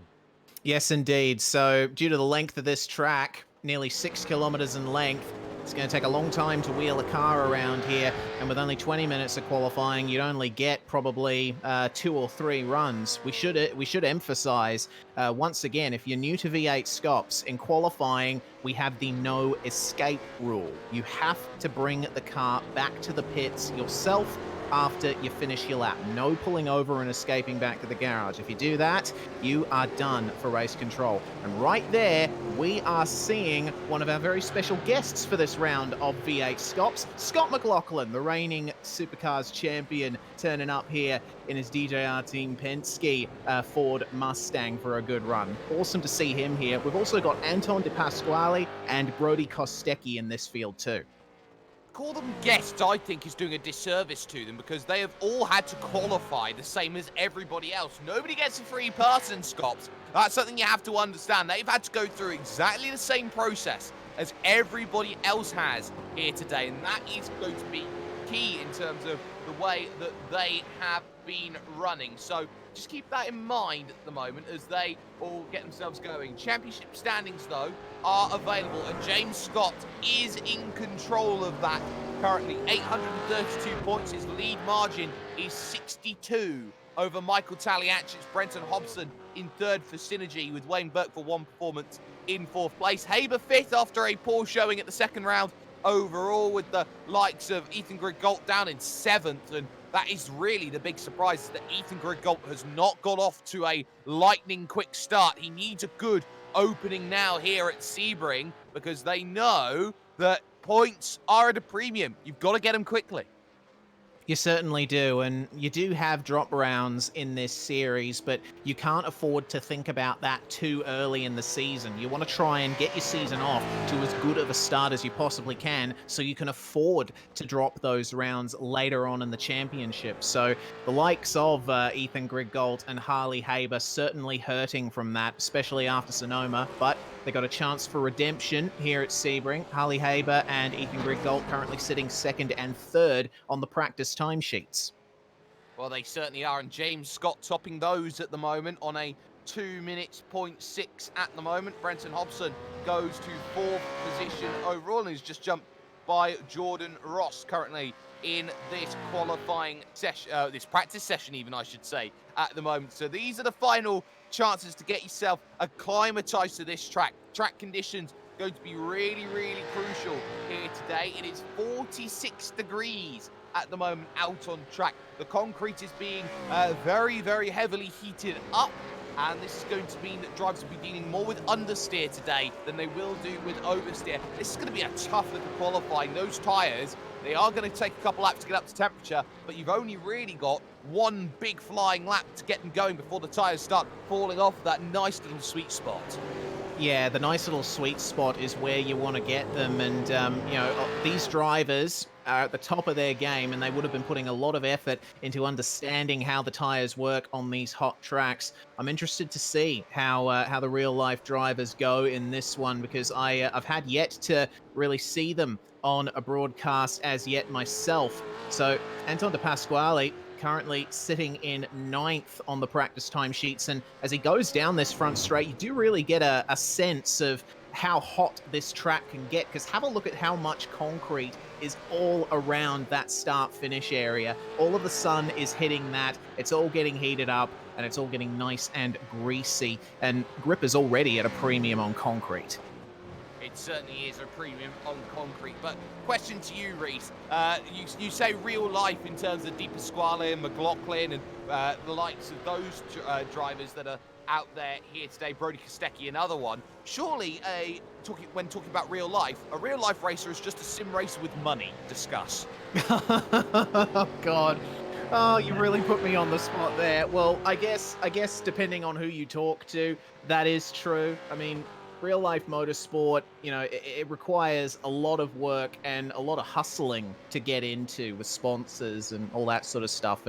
And Scotty Mack, who we're seeing on screen, said himself, isn't it great that here in motorsport we have sim racing, because it allows drivers like Scott McLaughlin to go up against guys like James Scott, like Ethan Griggold, like Bradley Ratu, who we don't see really in the real life racing world. It's awesome to see. And it's also awesome to see that Scott McLaughlin has also signed with another team. No, he's not leaving Team Penske. Don't you worry about that. Yes, he is still running with that lovely Shell livery, which has led so many races up at the front of Supercars field. He has joined the Apex Racing team, though. British outlet team. Of course, Jared Phil still spends a bit of his time in that team. You've got the likes of Jonathan Simon, who has jumped in. But to join such an established field of sim racers, the likes of Jamie Fluke, Peter Berryman, you're talking about those sorts of drivers under the tutelage of Alex Simpson. Surely that's going to be a huge benefit for Scott McLaughlin, so he can maximize time outside of racing in the simulator and get himself better. Yeah, well, that's the thing, and that's why drivers like Scott McLaughlin and his compatriot Shane Van Gisbergen do sim racing so much, because it allows them basically free seat time. So it allows them to keep their skills sharp, both in racing and in driving. And let's not forget Shane Van Gisbergen also with his deal with a sim racing team. He is a part, of course, of the most illustrious team in all of sim racing, Reese, and that is Team Redline. Yeah, and he joins Max Verstappen there, as well as Justin Ruggier, who is a driver, and Lando Norris as well. Cannot forget about Mean Lord Lando, but it's a stacked lineup that Team Redline have got at the moment, and certainly SVG, Max Verstappen, Lando Norris. It's an excellent complement of real-life racers to their incredibly skilled sim squad. Well, talking about incredibly skilled sim squads, Forzan El Nabi is currently the fastest man overall in this practice for United Esports at the moment. 2 minutes, 0.3, the quickest lap time we have seen from him at the moment. This is going to be a very interesting 30 minutes qualifying, because I have no idea who to predict will be at the front of the field. You've got Dane Warren second, Jared Filsell in third, making his first start of the season, James Scott in fourth. You've got the likes of Di Pasquale currently in sixth, Ethan Grigolt's there in eighth, Habers in seventh, Tom Freer in ninth place.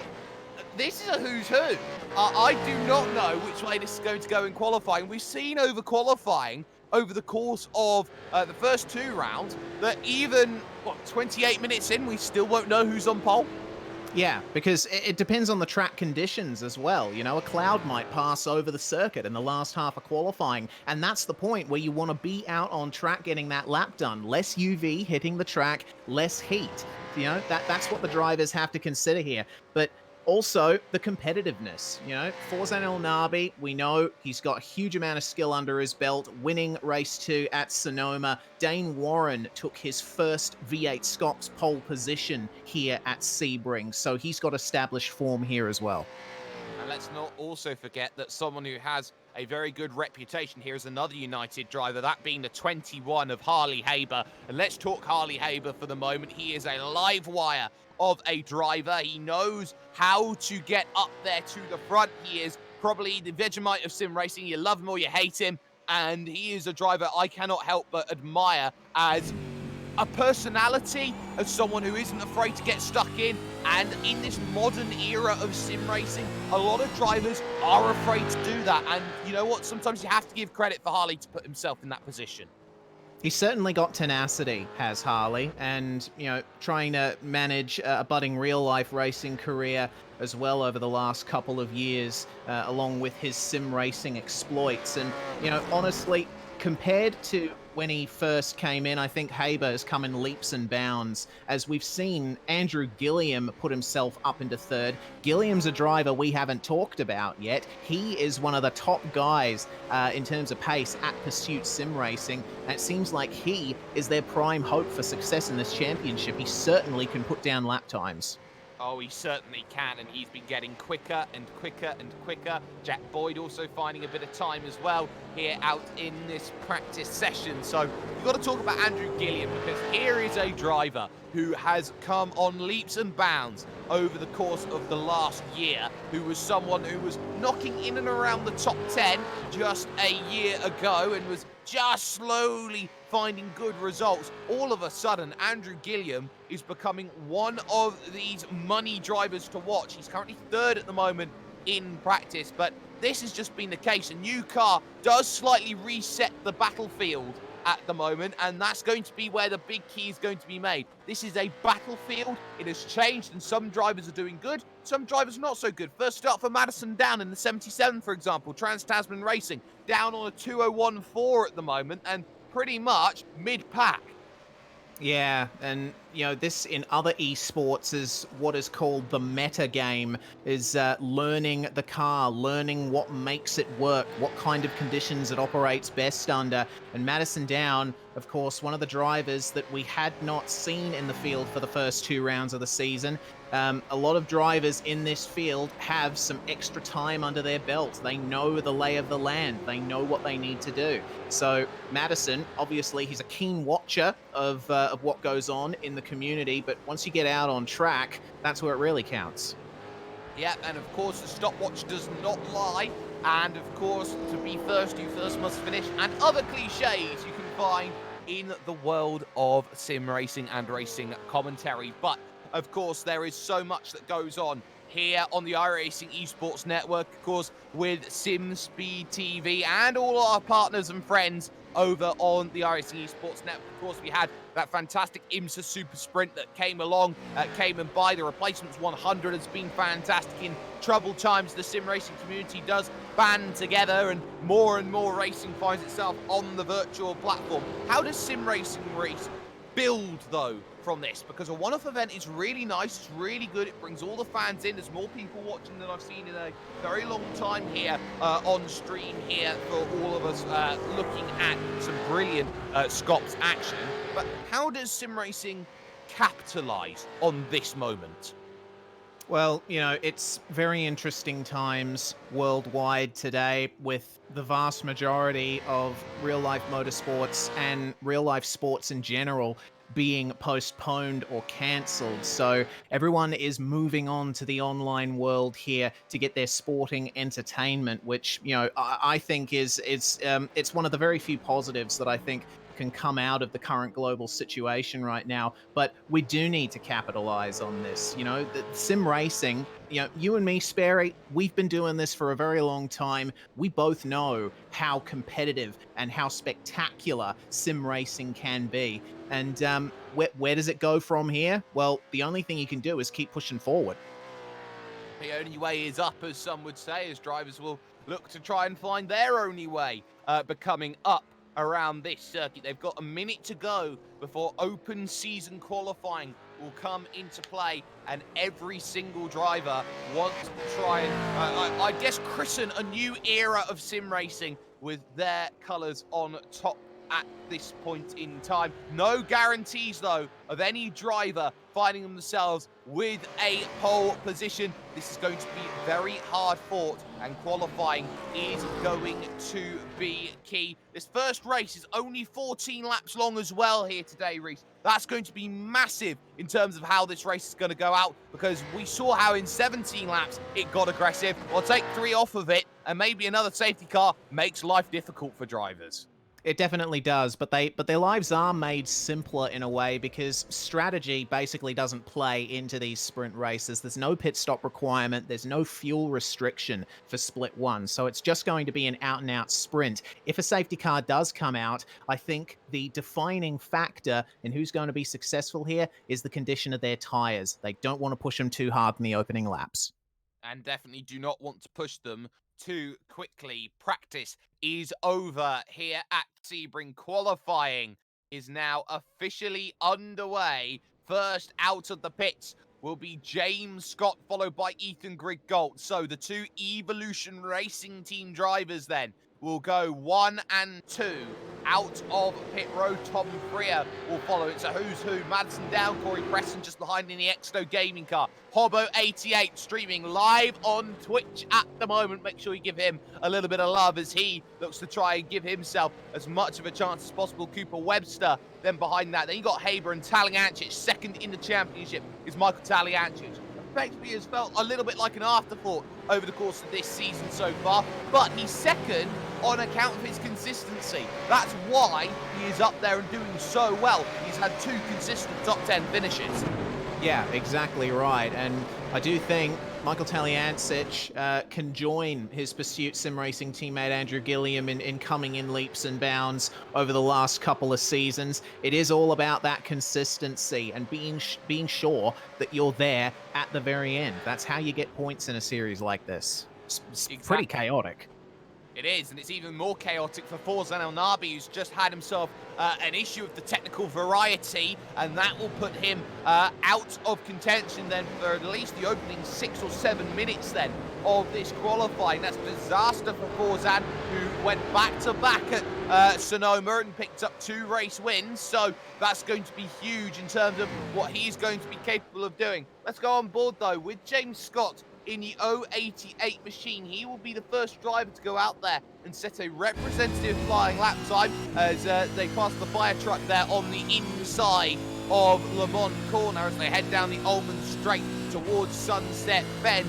Reese, this is a magical lap around this circuit. Everybody knows that this Sebring track is home to the 12-hour, which effectively is the end of the calendar season in terms of what he's done overall for the Le Mans series. But look at this. Here's Have a Lap with James Scott. Yes, indeed. Coming across the start-finish line, come all the way over to the right-hand side. That pit wall can really mess you up if you touch it. Wide entry into turn 1. Start accelerating at that cone on the fence. Don't run too wide. The very narrow curb in the dirt on the exit. Kinking right then through turn 2 into turn 3. Tightens up as you come through. You want to try and ride that curb there as much as possible and then keep it mid-track. Bring it in. You see that little bump in the curb? That's where you start accelerating. And he gets a nice good run through the big bend down to the hairpin, and we've already said today how difficult this braking zone down at the hairpin is. James Scott brakes well before the 4-cone mark and pulls it up nicely for this hairpin. Ride the curbs, don't dip the wheels into the grass on the left because that'll kill your traction, and then through the Fangio chicane, which really isn't a chicane anymore, it's just 2 sweepers, and then you get up to this really difficult section of the circuit coming through Collier Curve up to Tower Turn. Big use of curbs through here. 2nd gear, coming up into 3rd. Just kiss the curb on the left-hand side and then through into Tower. This is a curb braking zone. You want to try and pick your turn-in point nicely. Don't use too much of that curb. Kiss the curb on the inside. Run out nicely over that exit curb. No off-track for him there. And then we come down to this set of turns, very fast, double left kink coming down to Gendevienne and Le Mans, 3rd gear. Use all of that curb as much as you possibly can, and then keep going left, widen the entry into Le Mans curve. 90 degrees of lock on the wheel for James Scott, and then it's on the Ullman Straight once again, and this is where the lap time will be defined. If he gets his exit right, out of Le Mans Curve. He's going to gain a lot of time out of this, but he's got Sunset Bend to deal with now. Braking at the 3-cone mark, keeping nice and tight. Don't want to go too tight on the wall because you see those big bumps where the bridge abutments are on the inside. But that is a nice clean exit from Sunset Bend. And for James Scott, it is going to be a 2:01.019, provisional P1. But Madison Downs just beaten him. Absolutely, and this is where the times are going to start tumbling in here. Drives fine improvements. Cooper Webster goes fourth, but jumped by Taliancic, going quicker at the moment. It's down. Griggold and Scott. Wayne Burke comes across the line, 2:01.2. He goes fourth position then as he finds a few improvements. Myers down only in top place. Gilliam 13th. Dane Warren, 2:07. He goes second. He splits them. Phil Sell over the line, does not set a representative lap time. But you've got other drivers out there who will be looking as Cracknell is down on pit lane at the moment. Here's Brody Kostecki over the line, looking to find a time. 2:01.6 is only good enough for 12th place at the moment. But as we know, it takes 2, 3, maybe 4 laps to get the tyres up into the right position. McLaughlin, a 2:08. That's not representative. Nah, that's going to be the first of a run of 2 laps that he'll likely be doing, is Scotty Mack. But Harley Haber there at the moment, following along behind the Synergy sim racing car. He has not set a real representative lap time yet. We'll have to keep an eye out for him. Yeah, we certainly will have to keep an eye out, but of course every single lap is going to be crucial. Here's Harley Haber looking at himself through this tower corner, and right now behind Jordan Ross, who's got a little bit of a slide on. That's not going to be helping in terms of this lap time. He does have the draft, but of course you are pretty much privy to the driver in front of you. If you're on a flyer and he's on a flyer, well, both are entitled to go out there as quick as they possibly can as they head through this section towards Le Mans corner once again. And you can see all these drivers going way over that white line. There's no 1x incident point that you can find in sim, which means that you would lose out in terms of your lap. It means that any contact with another driver, any spin, any time you're off the circuit, lap time gets invalidated. And that is really important to know, that iRacing is probably one of the strictest places in the world to go out and set a qualifying lap time. It's so tough to do on this place as Madison Down goes even quicker at the moment. 2:05. We'll be very happy with that time. And a 2:05, 2,000 shorts is Harley. He's second. Oh, that was a great lap from Harley Haber. Unfortunately, it looks like he made a bit of contact with the pit exit wall. So this next lap time isn't going to count. Oh my goodness, Gilliam to pole. 2:05.17. Gilliam to pole. Phil Sell's gone fourth. Blake Purdy is up into 10th. What a time that is from Blake. A 2:01 flat. Half a second. Splitting the top 11 drivers with Myers now into 11th position. Anton Di Pasquale down in 27th as Forzan Onabi at the moment is trying to get himself around to start his first flyer out there on track as well. And this is money to watch, the 097.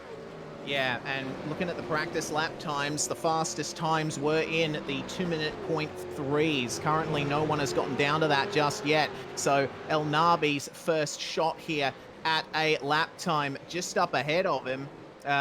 Looking at Michael Cracknell too, coming through the run up to Le Mans Curve. It's a new livery for Michael Cracknell. Got the RA2 sponsorship on his car. Yep, and RA2, of course, they've been doing a good job. Thomas Hinz, a very, very accomplished driver as part of the RA2 stable. So Michael Cracknell with himself a little bit of help on top of that Zuda car. So he'll be looking to try and showcase exactly what he is made of here today in qualifying. A very, very tough qualifying, it seems, at the moment. So Gilliam fastest down in second, and it's Haber third, followed by Phil Sell. Warren and Scott fifth and sixth, and Jordan Ross seventh. Ethan Griggold is eighth. Brody Kostecki there in 9th position, and it is Tom Freer who is rounding out the top 10 at the moment. Drivers only doing 2 laps here at the moment, then coming down in, getting a fresh set of boots on their vehicles, some tyres, and getting themselves back out and going again. It seems like this track is so hot that they are going to only get 2 laps available. It's gone up to 48 degrees here on track, 26 in the air. It is sweltering here. Yeah, absolutely, as those tyres are going to be blistering something chronic. So the drivers won't be able to take advantage of that tendency on this tire model for it to come up to temperature over a few laps. Once the tires go at the end of that second lap in these conditions, there's no pace you can get out of it. And look at everyone coming into the pits there. They want to get back out as soon as possible. They've already set their banker times. Now they got to concentrate on improving them. But with the increasing track temperature, that's going to be hard. It is going to be very difficult at the moment, and in terms of those drivers that we have talked about in terms of where they are positioned at the moment, Anton Di Pasquale finds himself down in 29th position. El Nabi goes up to 31st, so Scott McLaughlin down in 34th position at the moment on a 2:01.8 at this point in time. So he's going to need to find a little bit of pace. He's 1.3 seconds currently slower than Andrew Gilliam, who is the fastest man at the moment in qualifying at this point. But qualifying does not guarantee everything in terms of this race. Remember, this is a reverse sprint feature here today, Reese, which means that there is going to be some very interesting formats going on, and the biggest interest in terms of format is the fact that there will be that reverse grid that will come up from about 10 to 25. There's a spinny wheel that you see on your screen, and coming up after the first race, we will spin that wheel. That will determine the second grid and where it starts. That second race, of course, longer and with a pit stop. Yes, indeed. And it's going to be it's going to be 20 laps in this one for race 2. But the actual grid order, the random number is going to be between 10 and 25. So if you finish within the top 25 in race 1, you stand a random chance of starting on pole for race 2. Yeah, and a random chance to start there is going to be key as drivers are going to go through, as Brenton Hobson is on a flyer at the moment. So Hobbo88 has done very good with his YouTube, and he's also looking to try and find some improvements. He's down in 24th position at the moment. It's a tough field for Brenton. He's a consistent driver more than a quick driver, and that's where he scores his points. Hobbo, of course, a couple of years ago finished 6th in the championship with just how consistent he had been over the course of the season. And the 88 rounding himself through Sunset Bend, big wide line. Try and get as much on the exit as possible as Jordan Ross finds good improvements. As Forza El Nabi does a 2-minute point 4, goes to the top. Yep. Dane Warren, 2-minute point 3 goes quicker. Times are coming down. Oh my goodness, they are indeed. And we're starting to see the qualifying times reflect the fastest ones in practice. So Dane Warren throwing down the gauntlet there by just about a 2/10 over Forza El Nabi. It's difficult to find around a track like Sebring. Another driver on the lap, meanwhile, Ethan Grigault, down in 9th place at the moment. He's used to being within the top 5, the top 3 in V8SCOPS. He's going to have to pull out a little bit more pace here. Yeah, you've got to pull your finger out a bit, Ethan. It's not been the start to the season that he wanted. He was talking at the start of the season of, oh, if everybody else isn't going to be racing and I'm not going to have any competition. Talk about no competition. He's down in 9th place, and I think his words may just be a little bit sour, and I think he's going to get a wake-up call from the attitude he had at the start of the season, and that's going to be key, because if he hasn't had the right attitude for the start of the season, has Ethan, now he's on the back foot trying to get that mojo back, that motivation, and getting the pace and the desire to go out there. The fact that he's so far down the order after being, what, 3rd last year, second last year, 3rd the year before that, Ethan Grigault is someone who is expected to challenge for the title this year. At the moment, he's not having a good start. 9th place right now wouldn't do him too many favours. No, and that's no improvement for him on that lap as well. It's all about that strong start. As we said before the qualifying session, it's much easier to keep the momentum up to a strong start rather than trying to claw it back as you go. James Scott is going to cross the line here. No improvement for him. He remains in 7th place. He is the championship leader, so he is going to have to try and find a bit more pace there. And Tom Freer sizing up that run out of Sunset Bend, almost getting in the way of the Altus Esports car of Dane Warren, but fortunately he was on his way into the pits. Yeah, he certainly was, as he will look to try and get some tyres and get himself ready to go. His brother Ethan, though, as he moves up to 11th position, bumping Tom Freer down a place right now. 2-minute point 9, good time from him. Currently, we've got 13 drivers inside. Make that 14 now because we've seen a jump from James Mackay moving up into 8th place. Here's someone that maybe will have a great opportunity to prove his worth. James Mackay has quietly been one of those improving drivers, same as Andrew Gilliam. Pursuit's young core started to find pace. A 2-minute point Boeing, because it's a 737, he's an 8th. Yeah, that's excellent stuff there for Mackay and for Pursuit. What about Jordan Caruso for Evolution Racing Team? A 2:01.349. That's going to improve him up to 30th. Not quite where he would want to be. There's 28 cars covered by less than a second in this qualifying session. V8SCOPS proving that it's super competitive once again.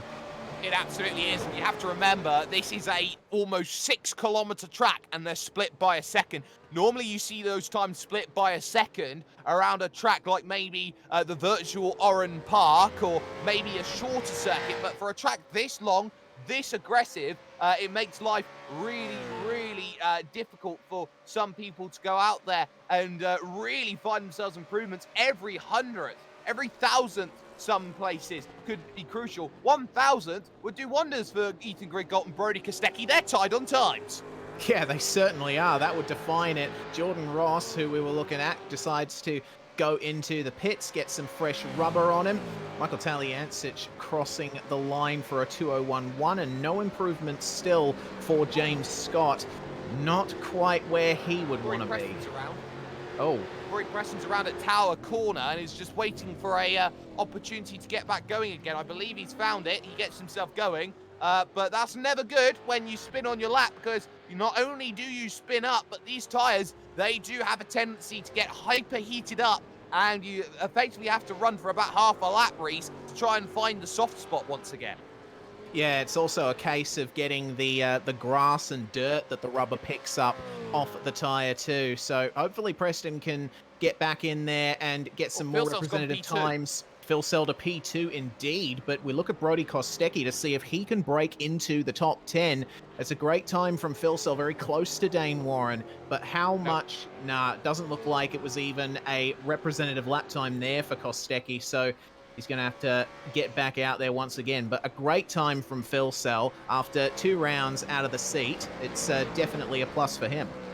It definitely is a plus. He wants to try and prove that he is still top dog and top billing when it comes to this series. And of course, there are no guarantees the way that everything's run at the moment, but he will try and get himself up there. The second half of the top 20, though, looks like this. You've got Kostecki in 11th, Ethan Warren 12th, then it's Tom Freer, Kurt Stenberg, Jake Maloney there in 15th, then you've got Loxton, Hobson, Purdy, Wayne Burke down in 19th. Surprising to see, even more surprising to see Cooper Webster down in 20th. Cooper Webster has a victory. His first victory, of course, did come here in a reverse race here at Sebring, I do believe it was. So for Cooper Webster, there's fond memories here of this circuit, but of course you have to remember as well, Cooper Webster is, only 16 years of age, is focusing on his studies over the course of this year. He said, especially to us, that maybe this isn't going to be his year, but next year he'll come back fighting with renewed vigor.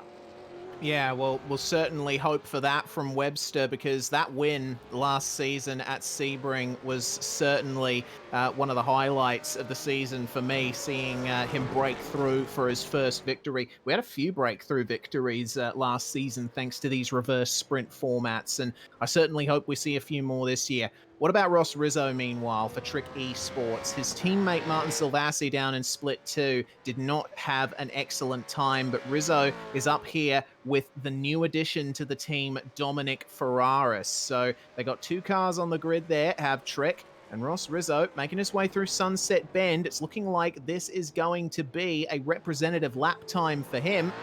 If he decides not to pull into the pits, yes, he decides to stay out on track. It looks like this is going to be a 2:01. 2:01.1, and that is his best. He moves up the outside of the 13th row alongside Thomas Hinds in 25th position. So Ross Rizzo jumps 10 places with that, a 2:01.1. Puts him within the 1 second window as well. And get this, there's now 33 drivers knocking on that 1 second window at the moment. So that's going to be key here at the moment. Adam Briggs on a 2:01.370 at the moment. The back of the field currently being cropped up at the moment by McLaughlin and Di Pasquale at the moment. Here's McLaughlin coming to the line in the number 17 Team Penske machine, and that is not a representative lap time. He'll have to go and find yet another lap time out on track to go and get that improvement. But of course, they are now starting to run out of time here. Just 11 minutes to go now here in qualifying. But crucially, once qualifying has completed, the timer has expired, because it is open qualifying conditions here, Reese. They are allowed to finish the time they start on. Mastermind rules. Yeah, exactly. As long as you cross the line before the clock hits 0, you are fine. So we should see this qualifying session extended by another 2 minutes as a result of that, as drivers try and start their lap as late as possible, block off any chance that rivals have to get a leg up on them. El Nabi, meanwhile, sitting in third and on another lap as well. He's certainly got a great amount of pace up in that top 3. It's less than 2/10 separating him from Dane Warren, with Jared Filsell splitting them. So what can El Nabi do here? Can he get a leg up on his teammate? Altus United. Then you've got yourself, of course, just on top of that, Pursuit, followed by Trans-Tasman, then United again in 6th place. James Scott there is the first of the ERT cars in 7th. If you said that James Scott would not only be the first Evolution Racing Team car, but the first Evolution Racing Team car in 7th a year ago, you'd go, wait, no, that can't be right. No, certainly not. Forzan, meanwhile, improving his time. Oh, no, actually. Only just missing out on improving that lap time. Brad Ratu's gone to 12th, so he finds himself on the 6th row on a 2:08.869. He was 2,000ths off a top 10. Yeah, he certainly was. He's only going to have to find a little bit now. Andrew Gilliam, meanwhile, can he improve on his 4th place and break into those podium positions? He's sizing it up for another lap, getting that run up out of Sunset Bend. It's worth a couple of tenths, that run. That's why you see drivers going so wide. All of that concrete can be used as the racing surface. It certainly can, and all of that road sometimes has to be used when things go a little bit askew at the moment as they go through. As Anton has gone up a little bit, so Di Pasquale up into a gained position right now. It was up to 21st now. He finds himself 2:01 flat. Great lap time from Anton there, the Penrite sponsored vehicle, as he looks to try and find some improvements then. So number 99 just behind Wayne Burke. He's now 7/10 off the pole. And we look at Ethan Grigault too, coming across the line. Can he improve? Oh, 2:08.81. That is only a couple of hundredths behind what he was able to do on his fastest time. So he remains in the top, at the edge of the top 10. Jordan Ross, meanwhile, looking to advance through the top 10. Currently sitting in 9th. It doesn't look like that's going to be an improvement for him. No, it wasn't. He was 2/10 off of what he wanted. Here's Mark Taliancic, though, in the 777 car, down in 25th position. 2:02. That's not good enough in terms of those times. Hobbo's going to dive down in onto pit road, and I would assume Forzan El Nabi will as well, with 8 minutes now, 7 3/4 left to go in this qualifying session. Here's Ethan Warren, though, in 13th place. He'll come across the line. I believe this may be an outlap that he's on. It's a 2:07. Oh, he does find improvement. He goes 7th. And Madison Downs setting a 2:04.333. He gets up into 3rd place. So Madison, I mean, we obviously were having our doubts about him as we came into this split one session, but Down has always been a very quick learner. As we see Andrew Gilliam, now he's been demoted to 5th, so he's trying again to get that run up. He knows that he only needs those 2/10 to try and make that assault on pole position. Well, here's Brett Loxton as well, who has been in 19th place on a 2:01 flat. He'll dive down onto pit road. Someone who won't, though, is Ross Rizzo. He thinks he's got a lap right now. He doesn't. So he'll be out on an out lap, trying to get that all up and gathered together. But this is tough at the moment. Dane Warren, currently top of the pops at the moment, and may want to find himself a bit more security than what is 3/4 of a tenth of a second. He dives down onto pit road, but we all know that Dane's got the pace. He is probably the most talented sim racer out there for raw pace in the world of sim racing today, and I don't say that statement lightly. Yeah, and I'm sure there are many people out there who would agree with you, Sperry. Certainly, he hasn't had luck fall his way, and in the races, sometimes he does falter. But in terms of that one-lap pace, especially at tracks like Sebring, you can always count on Dane Warren to be right up there. He's gotten himself fresh boots, and he set about warming them right away, all the lock out of the pits. As we look at James Scott, well, he's been demoted one position to 8th now, thanks to the improvements in lap time at the end of this qualifying session. Well, his number would pretty much say what his qualifying has been. It's 8.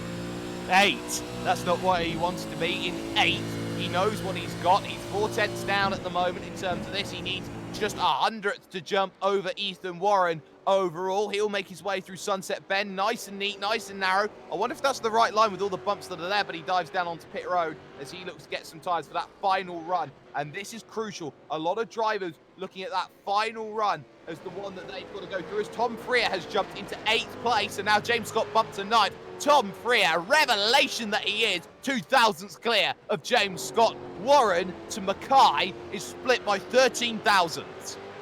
And I tell you what, 3 pursuit cars in the top 10 right now. Michael Taliansich will be super happy with that one, won't he? He will be for his team, but in terms of for himself, as he is second in the championship, he won't be happy being in 25th place overall, Reese. No, he certainly won't. And, you know, that's... It's that double think that you got to get into as a team manager. You got to think about your own results, but you got to be happy for the team as well when it really does well. And it looks like Pursuit have got themselves prepared nicely for Sebring. Speaking of, Andrew Gilliam coming out for what will be his final run. Yeah, and these runs are going to be crucial as they all look to try and battle, as every driver will be fighting for this to try and get inside the top 10, get inside the top 25, whatever it may be, to get themselves into place as they go through. As at the moment, it seems like only one driver may be out there on a flyer at the moment. This is Wayne Burke we're looking at the moment in the 22-1 performance racing car. Right now has had some very strong results. Wayne Burke got his first win at Interlagos 2 years ago in what was the first ever reverse sprint race. So Wayne Burke, he is the maestro when it comes to this style of racing. He will want to be right at his very best. He absolutely will, and being in the top 25, if he can stay there in race 1, he does stand a chance of elevating his starting position to race 2, and that's that lap over. Unfortunately, Tower Turn catching him out. It's very slippery on the exit there. That flat curb looks very inviting, but you dip a wheel off, and it's all she wrote. Meanwhile, Forzan El Nabi on a lap, and he has got some draft from his teammate.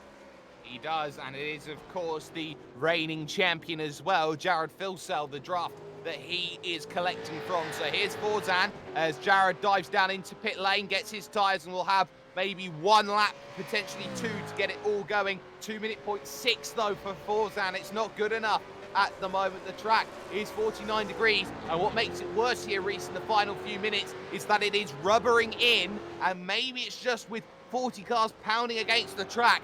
40 cars and all that rubber on the track is not helping out lap times. No, and you'd think that it would, but the high track temperature is what makes that so. If the track temperature is around 26 to 36 degrees, as Brady Myers gets up to 17th in his Altus Esports car, if the track temperature is between, 26, 36 degrees Celsius, it's all well and good. The more rubber on the track, the more grip you have. But once you start getting into the 40s and the 50s in terms of track temperature, then the rubber just starts getting slippery. It starts to denature, and you don't have the same amount of grip that you used to do. Yeah, and that is going to be crucial in terms of getting that final lap out as they look to go through and gain as much as they possibly can. Drivers looking to improve. Cooper Webster is one of them in 21st position right now. The man on the ultimate bubble is Dom Ferraris in 25th. He's in the last possible reverse grid spot at the moment, but there we go. We see him not set a lap time to go through, and drivers who are coming into the pits now will not make it home at the moment. That's going to be key. We see that as Hobson has now found himself some times as he looks to try and go better. He's 15th at the moment, looking to try and get himself just a little bit quicker. Yeah, just a little bit quicker. It's all he's going to need. He's currently sitting on a 2-minute point 935, and if he could gain a 10th on that, that would put himself up into 12th place. So it's only a short amount of time, but you stand to gain a lot from it. Through Sunset Bend then, he runs a little bit wide, avoiding those big bumps on the inside. You see the amount of rubber being laid down on the exit. 650 horsepower through a lock differential. Always fun. 2-minute point 916 to Hobson. He improves, but he stays 15th. Yeah, and Forzan's jumped third. He's jumped over Madison down 2-minute point 422. He's 100th quicker. And now maybe there is just a little bit of something left. 4 times to keep going down. No improvement for James Mackay on a 2-minute point 8. James Scott will start no higher than 9th.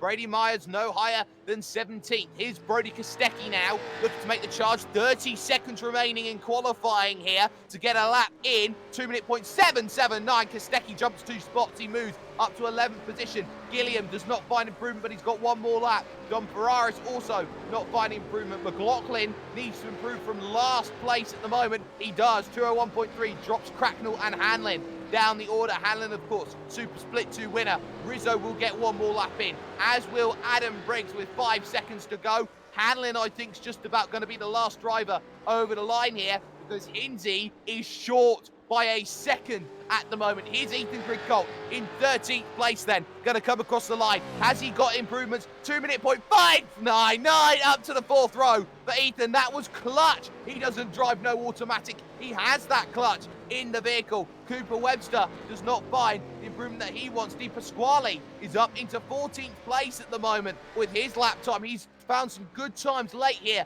at the moment, like Ratu and Preston coming through, and Preston spun it, so he's not going to improve. Here's Brad Ratu coming across, and he's going to dive down into pit lane. He doesn't find any improvements in terms of time. Taliancic, second in the championship, P26 in qualifying. That's a kick in the teeth as he will come the final corner. And can Taliancic in the 777 go a little bit quicker? Answer is a 201.192. He does not find the improvements that's needed. Hobbo's out wide. He won't improve. Maybe his teammate Jordan Ross will, though. He's in 13th place. 2-minute point 7 at the moment. If he finds a good 2-minute point 7, he'll be up into 8th place. But across the line he goes. 2-minute point 8. He's just short of what he was looking for. Madison Down won't find that improvement, nor will James Mackay out on track. Blake Purdy's warming the tyres up, it seems, trying to head himself into the final corner. I don't think that's the quickest way forward for young Blake as he makes his way through. Andrew Gilliam, though, is on a flyer. 2-minute point 5, his best at the moment. Here's someone who knows what clutch is when he gets himself through and looks to try and come to the line. Here comes the 201. It's a 2-minute point 431. He beats Madison Down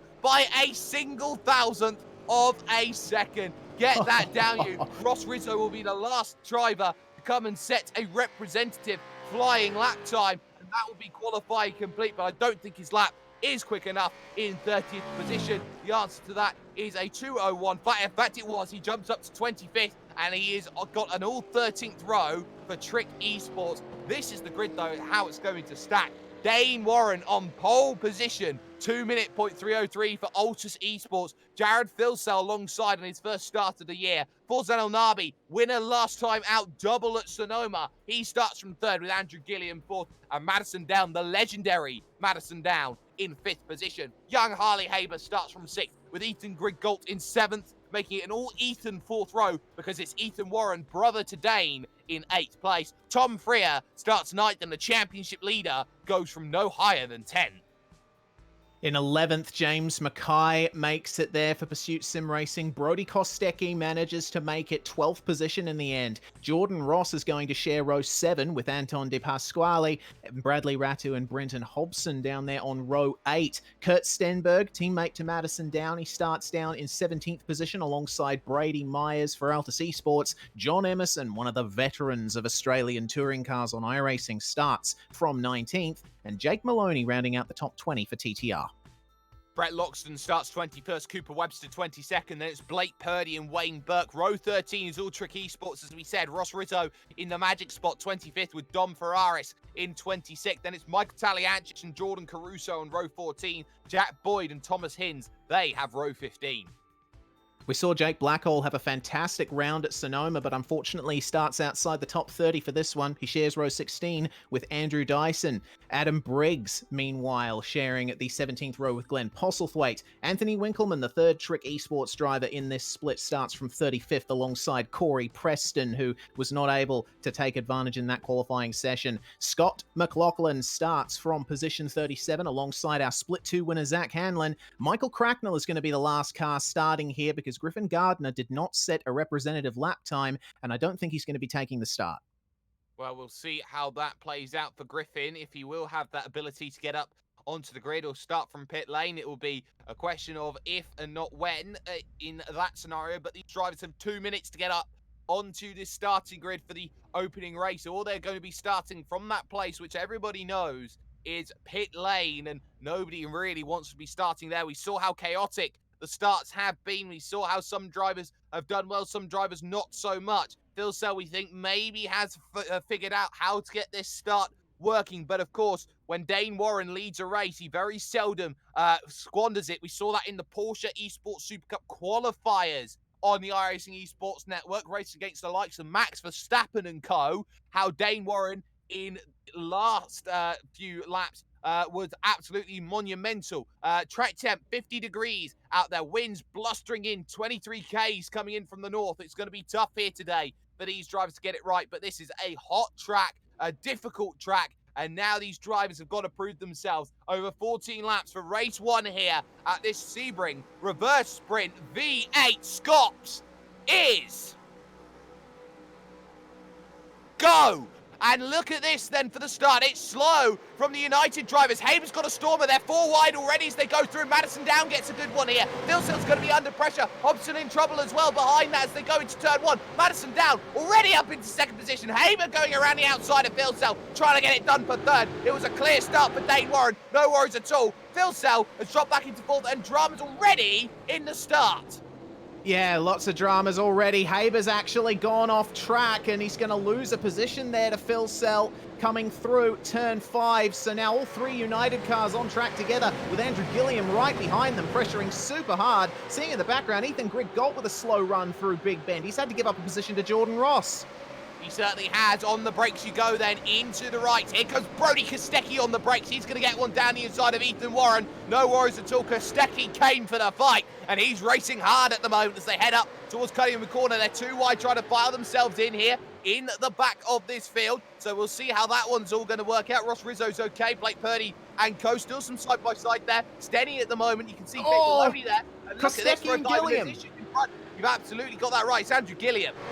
Yeah, Andrew Gilliam, unfortunately, tapped off the track there by Brody Kostecki. Not quite sure how that incident eventuated, but Gilliam is rapidly losing positions here. He's had to give up a position to Brady Myers, who is continuing to try and make his way past Brenton Hobson here. You can see the gap that Bradley Ratu has up ahead. United teammates side by side here.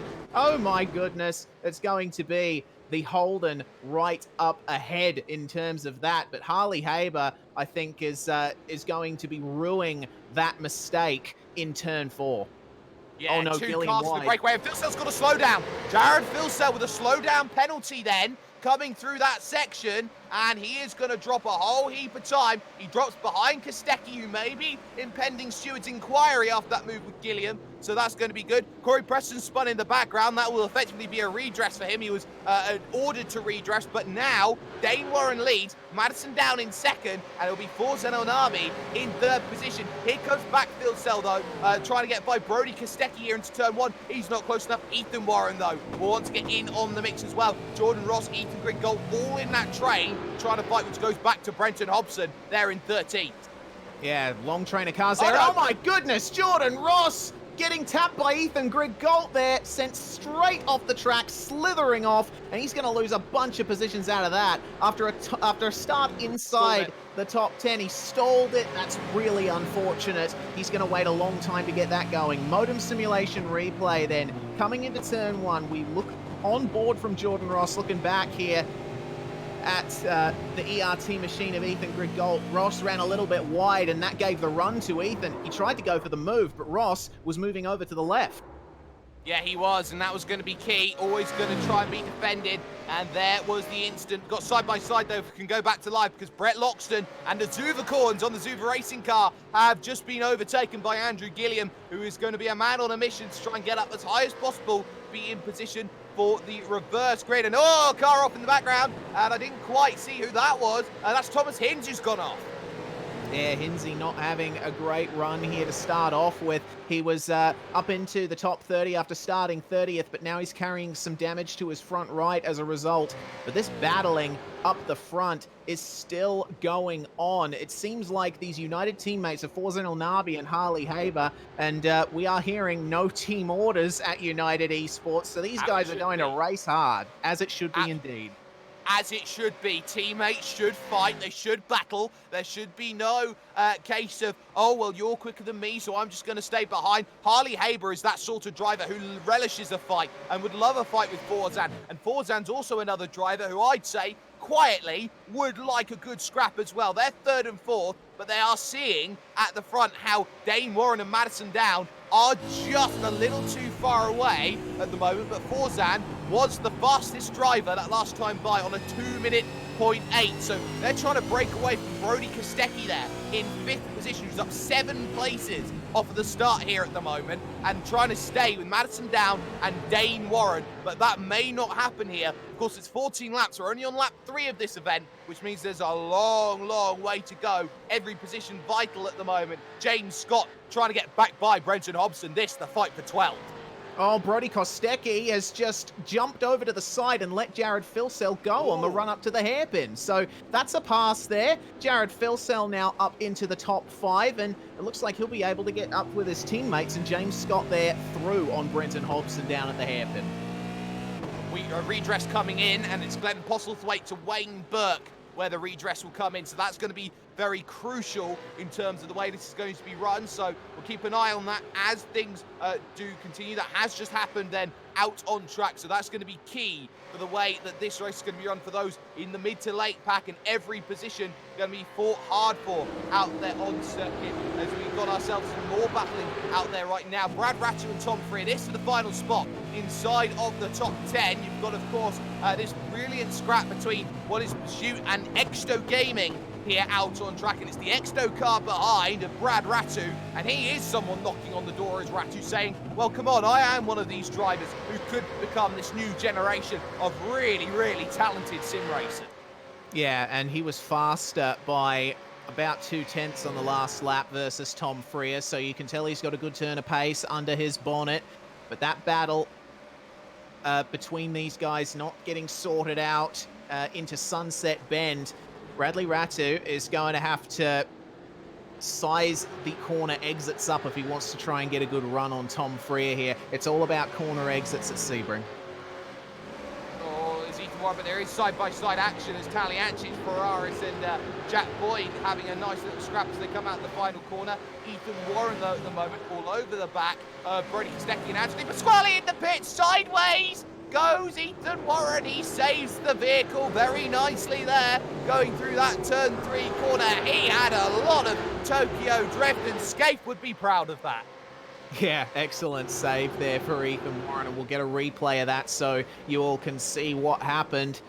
So, oh, that was a big slide there coming into turn 3. Just dipped the rear wheel onto the grass, and these cars, with their locked differentials, the rear wheels turn at exactly the same rate. So if you lock the wheels or get one off on braking, then you're absolutely going to go for a slide. But that was very well recovered from Ethan Warren.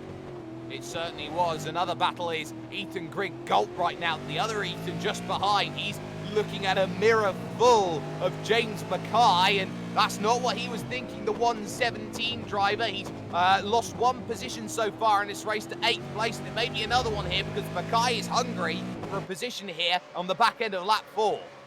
Yeah, and the Pursuit Sim Racing cars, we know their pace in qualifying. Could they back it up in the race? It looks like that is the case, at least in these first 5 laps.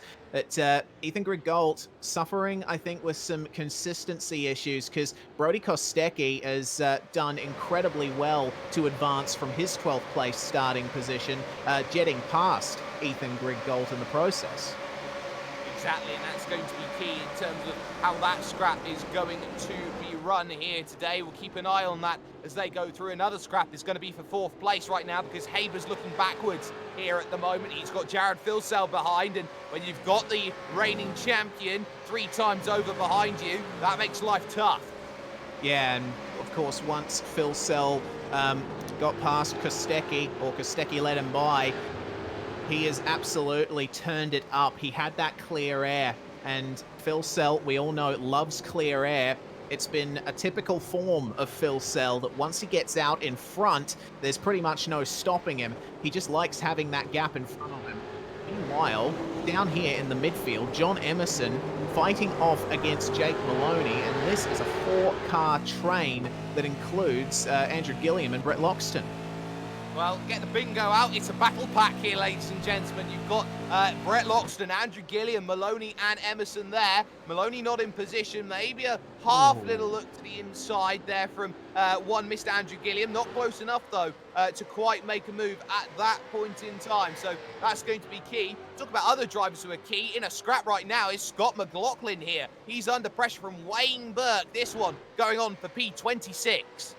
And Scotty Mack has not had a good run in those first few laps. Neither has Wayne Burke either. They're both carrying heavy damage on those cars, and they got Jordan Ross behind them. There goes Burke, trying one up the inside of the reigning Supercars champion. But will Scott McLaughlin be able to hold that inside line? That's where the advantage is on the run up to Tower Turn. Just get on the throttle a little bit earlier, and he blocks Burke off, but Burke comes back at him then at Tower Turn. This is going to go on for a few more corners, and I don't know whether Jordan Ross and Michael Cracknell behind will be satisfied, excited, or frustrated. We've had our first retirement. It's the young Cooper Webster from Evolution Racing Team, so he is out of this race, and not at the time that he wants to go through, as we've got Brad Ratu right now trying to gain his position right now side by side with James Scott. You got Brenton Hobson waiting there as well, but Scott doing a good job on that inside, but it's all about power application on this exit. Has he got enough for a run? And Ratu's going to have to maybe fall into line slightly. Look at this, right up to the concrete wall. There's just one car length there to use, and he will try and get it, but he still has that inside into turn number 1. You can hold the outside line, and look at what James Scott's going to do. Hobbo, where are you going to try and look to get past both of them, my friend, as he goes through towards turns 2, that kink, turn 3, and Ratu on the inside finally has it done, as Emerson's lost 2 places of his own. Yeah, well, that's not going to work out too well for John Emerson. He's now towards the back of the 4-car train. He was battling past Maloney and Gilliam, have both gotten by him. So now he's facing a big amount of pressure from Michael Cracknell. But here we go. Have a look at James Scott trying again here at the hairpin. He has the look up the inside. Can he pull it up in time? Yes, he can. Ratu stabs the throttle down and tries to get as good of an exit as he possibly can, and it's going to be another side-by-side run up here into the twisties. Oh, this is going to be difficult here. Cunningham corner up next. On the brakes they go. Has he got it slowed? And, well, they're going to stay side by side. They've been going at it all lap. This is fantastic stuff between them right now. But again, that's the inside line for James Scott. And he's got to fall into line here as Ratu, and he does. And now it's a 5-car. Concertina up. And there's a little tap to Maloney in the background there from Andrew Gilliam, who nearly sensed an opening. Yeah, nearly sensing an opening indeed. Well, Gilliam knows that there's a gap between Maloney and Hobson that he could very well fit into. So, oh my goodness, yes, Jared Filsell right on the back now of Harley Haber, down the back straight, down the Ullman straight, little bit of bump drafting between them. Oh my goodness, I love this. Filsell not going for the move just yet, but you got to think it'd only be a matter of time. It is, and now look at Madison Down. He is starting to struggle in second position. That gap to Dane Warren up over a second. 202.4 is Maloney now. Looking stride. Oh, little bit of a contact there with Hobson as they went through Sunset Bend. Got to go careful about that. That was a little late. The door was shut, but open it up does Jake Maloney. Hobbo's still on the inside. Gilliam's looking at this, licking his chops. He goes into turn 1. He's not got the right line to really go out there and attack. Wide goes Maloney. Position is Hobbo's again. Here comes Gilliam, though. Back down to the inside, trying to get this position sorted. He won't get it, but Madison down now outside of a second to Dane Warren, looking backwards at Forzan here on lap 7. Yeah, let's compare lap times then. Oh, as we see Gilliam actually going side by side with Maloney on the exit of turn 5. This might be a move at the hairpin as Phil Sell, oh my goodness, side by side with Haber. The move has been made, and it could potentially be made again at Cunningham as Gilliam tries again on Maloney. He's trying desperately to get by, and Phil Sell past Haber. It's just not working at the moment, and that is the key. You've got to make sure that a move is complete around this track. Otherwise, you're going to be battling 2, 3, 4 corners down the road, and it's going to be absolutely horrible at this point in time. Look a little bit further down the field, though. Oh, no! Taliancic straight on at Cunningham. After contact with Myers, he gets a second hit as well. Taliancic, second in the championship, having a horrible, horrible night after that, and I don't think you can blame him for it, but that's a big incident right now as McLaughlin goes side by side straight by. Yeah, we'll replay of Taliancic, and it was contact with Brady Myers that ended up there. They actually interlocked wheels on the run up to Cunningham. Here's the onboard then as Myers getting the run on Taliancic. And as they get into the braking zone, Myers just goes to the left. They lock wheels. Taliancic trying to go defensive in the middle of the road, but no way he could stop it. And Myers hits him again for good measure. What's crucial as well is that Ethan Warren is through on Ethan Grigg Galton. That happened many laps ago, so we'll keep an eye on that as things continue on in terms of the way that this race is going to be run right now. So for the time being, leading this one, Dane Warren, his gap at the front, 1.3 seconds to Madison down. Forzan Elnavi there in third. Then it's Phil Sell, Haber, Kostecki, Warren and Grigg Galt. That's your top 8 at the moment. Mackay and Freer rounding out the top 10 right now, but it's the train behind the championship leader that's crucial. James Scott in 11th has got a train of 5 and then a train of groups of 2 following on top of that, who all could gain those positions if drama were to unfurl.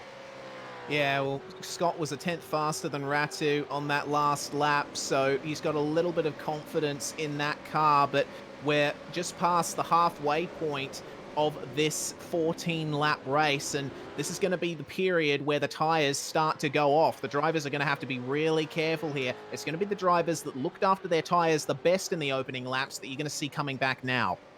Yep, and that's going to be key because drivers who are struggling on tyres are going to be looking the wrong direction. That direction is backwards. Look at Hobbo, though. He's got Jake Maloney all over him at the moment, trying to find an extra position here and an extra position there in terms of the way that this race is going to be run for him. Close into Tower Corner, but Maloney's going to try and pick up the run off the exit, but Hobson is just a smooth operator, as if Carlos Sainz wasn't as enough of a smooth operator. So Hobson knows that Maloney's behind, won't be fast, won't be worried as he goes on through. He is the epitome of calm when he races. He absolutely is, and it's always nice to watch Hobbo wheel a car around a circuit. Consistency is key in championships like this, and if there's anything you can say about Brenton Hobson, it's that he is consistent. Meanwhile, Andrew Gilliam behind them starting to fall back, a 10th slower than Maloney on the last lap, but Hobson holding off Maloney's advances nicely. A little bit of a slide for Bradley Ratu just up ahead of them. He's lost a little bit of time as a result of that. So in these dying laps, it could certainly work out interestingly, but here are the two Ethans, Warren and Grigg Galt, still bumper to bumper through turn 1. Yeah, and a little wiggle there from Ethan Grigg Galt, who is not yet through on Ethan Warren, not just yet right now as they go through the lefts and the rights of 3, 4, and then turn 5 as well becomes key as they head through this section. It's all about getting the power down and work your way towards the hotel at turn 7. Book a reservation with an overtake maybe, and you can get a special deal if you find yourself with a good run. But for the time being, Ethan Grigg Galt not close enough to make that move. Just the draft coming in from Brody Kostecki is just the equalizer that Warren needs. Yeah, and, you know, the straights on this track, apart from the Ullman straight, aren't as long as you'd see on some tracks we visit, as we look at Ferraris and Griffin Gardner, who actually did take the start. And they've been side by side for a bit, these two. Dominic Ferraris, his first time out on track for Trick, and he's looking to make his way through here on Griffin Gardner. But I think Gardner actually getting ahead of him earlier on in this lap. He was ahead at the line. He certainly was ahead of the line, and he is doing well at the moment. He is Griffin Gardner. He's your biggest mover and shaker in the field. He's up 21 positions right now into 22nd. In fact, no, that's slightly incorrect because of different numbers that I'm looking at in terms of metrics. So that's going to be roughly about 18, 19 places he's gained over the course of this race. But you got Ethan Griggolt still trying to get past Ethan Warren, still trying to unlock something that may or may not be there on lap 9 of 14. 5 to go at the line as they now look and try and attack. Look at this from Ethan down the inside. Whoa. Oh, this is brilliant. That is scouted, and lap after lap he's looked and looked and looked, but it's not guaranteed. Warren has held off Griggolt for now. Yeah, that wider exit on the rubber allowed Ethan Warren to get the run he needed. It's all about that momentum through Sunset Bend, a very difficult turn to pick the line through. You say it's the corner of 1,004 lines. Well, conversely, I'd say the hairpin is the corner of 1,004 braking zones. And 1,004 overtakes, because that's surely how many there's been over the course of this race. But there's still great battling. Here's Stenny trying to get by John Emerson here. He'll look down to the inside. Kurt Stenberg trying to get this done, and door left open by the wily veteran there of Emerson. But now all of a sudden Stenberg has to turn to defense. Blake Purdy thought about going down the inside. That's not going to work. You've got also Ross Rizzo and Jack Boyd in the mix as well. Yeah, this is a very interesting battle pack here happening behind Emerson. Blake Purdy with the run on Stenny, who goes defensive in the number 47 and a bit later on the brakes, so covering him off nicely there. But Stenny just managing to pull it up there, park it on the apex. So Purdy's going to have to wait a little bit longer.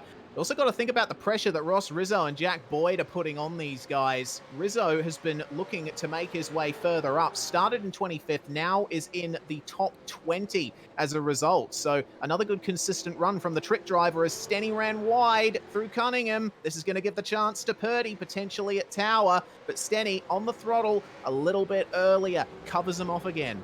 Yeah, one more good cover as they go through. Haber is struggling though. Brody Kostecki has caught him. Haber's last time was a 2:03.4. Very clearly slower than the leaders. So Harley Haber is dropping backwards. The tyres, he's very notorious to be a heavy user on tyres, is Harley Haber, and he may have to deal with a very hard-charging Brody Kostecki if he is not too careful. On the brakes they go, into Sunset Bend once again. Here's a replay brought to you by Motor Simulations, and this is Kurt Stenberg here, because this is going to be a continuation of what happened with Blake Purdy. Something's happened between these two, and look at this. Purdy going for it at Bishop Corner? That's mental! Well, we've seen it in the past. I remember Josh Rogers getting it done. But yeah, unfortunately, when you get on the brakes, your line is basically set. And Purdy making contact with Stenberg there. It's very unfortunate. It looks like Purdy actually trying to go across the track ended up going across Stenny's bumper.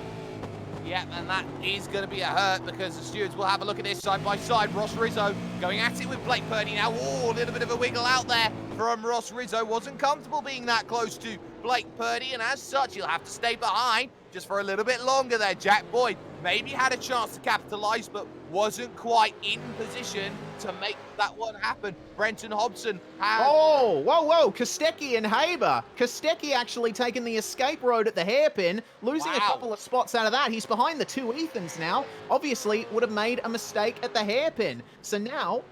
or maybe they came together. Oh, Haber actually going for a bit of a slide through Cunningham. Well, let's get a modem simulation replay then, Sperry. What happened here?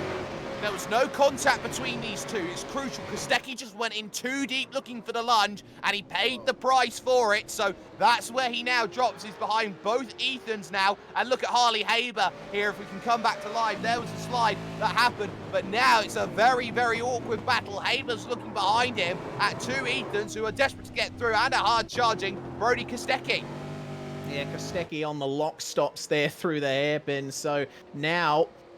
we know the pace that Kostecki had in this last half of the race, letting Phil Sell by, probably a strategic move just to let him go, and so he didn't burn up his tyres in the last half of the race.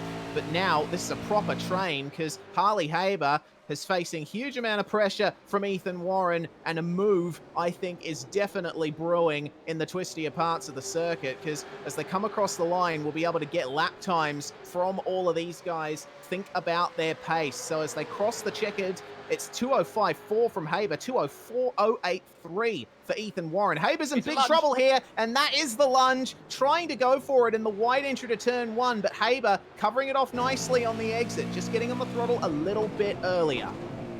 Well, now you're going to have to start waiting here at the moment. You've got to start waiting for everything that comes up trumps at this point in time. It's going to be tough to get past Haber, but there is still a long way to go in this. Madsen down. He's not given up here on this race victory either here, Reese, as he heads himself in towards turn number 2. No moves in that pack behind, because Madsen down back within 1.1 seconds.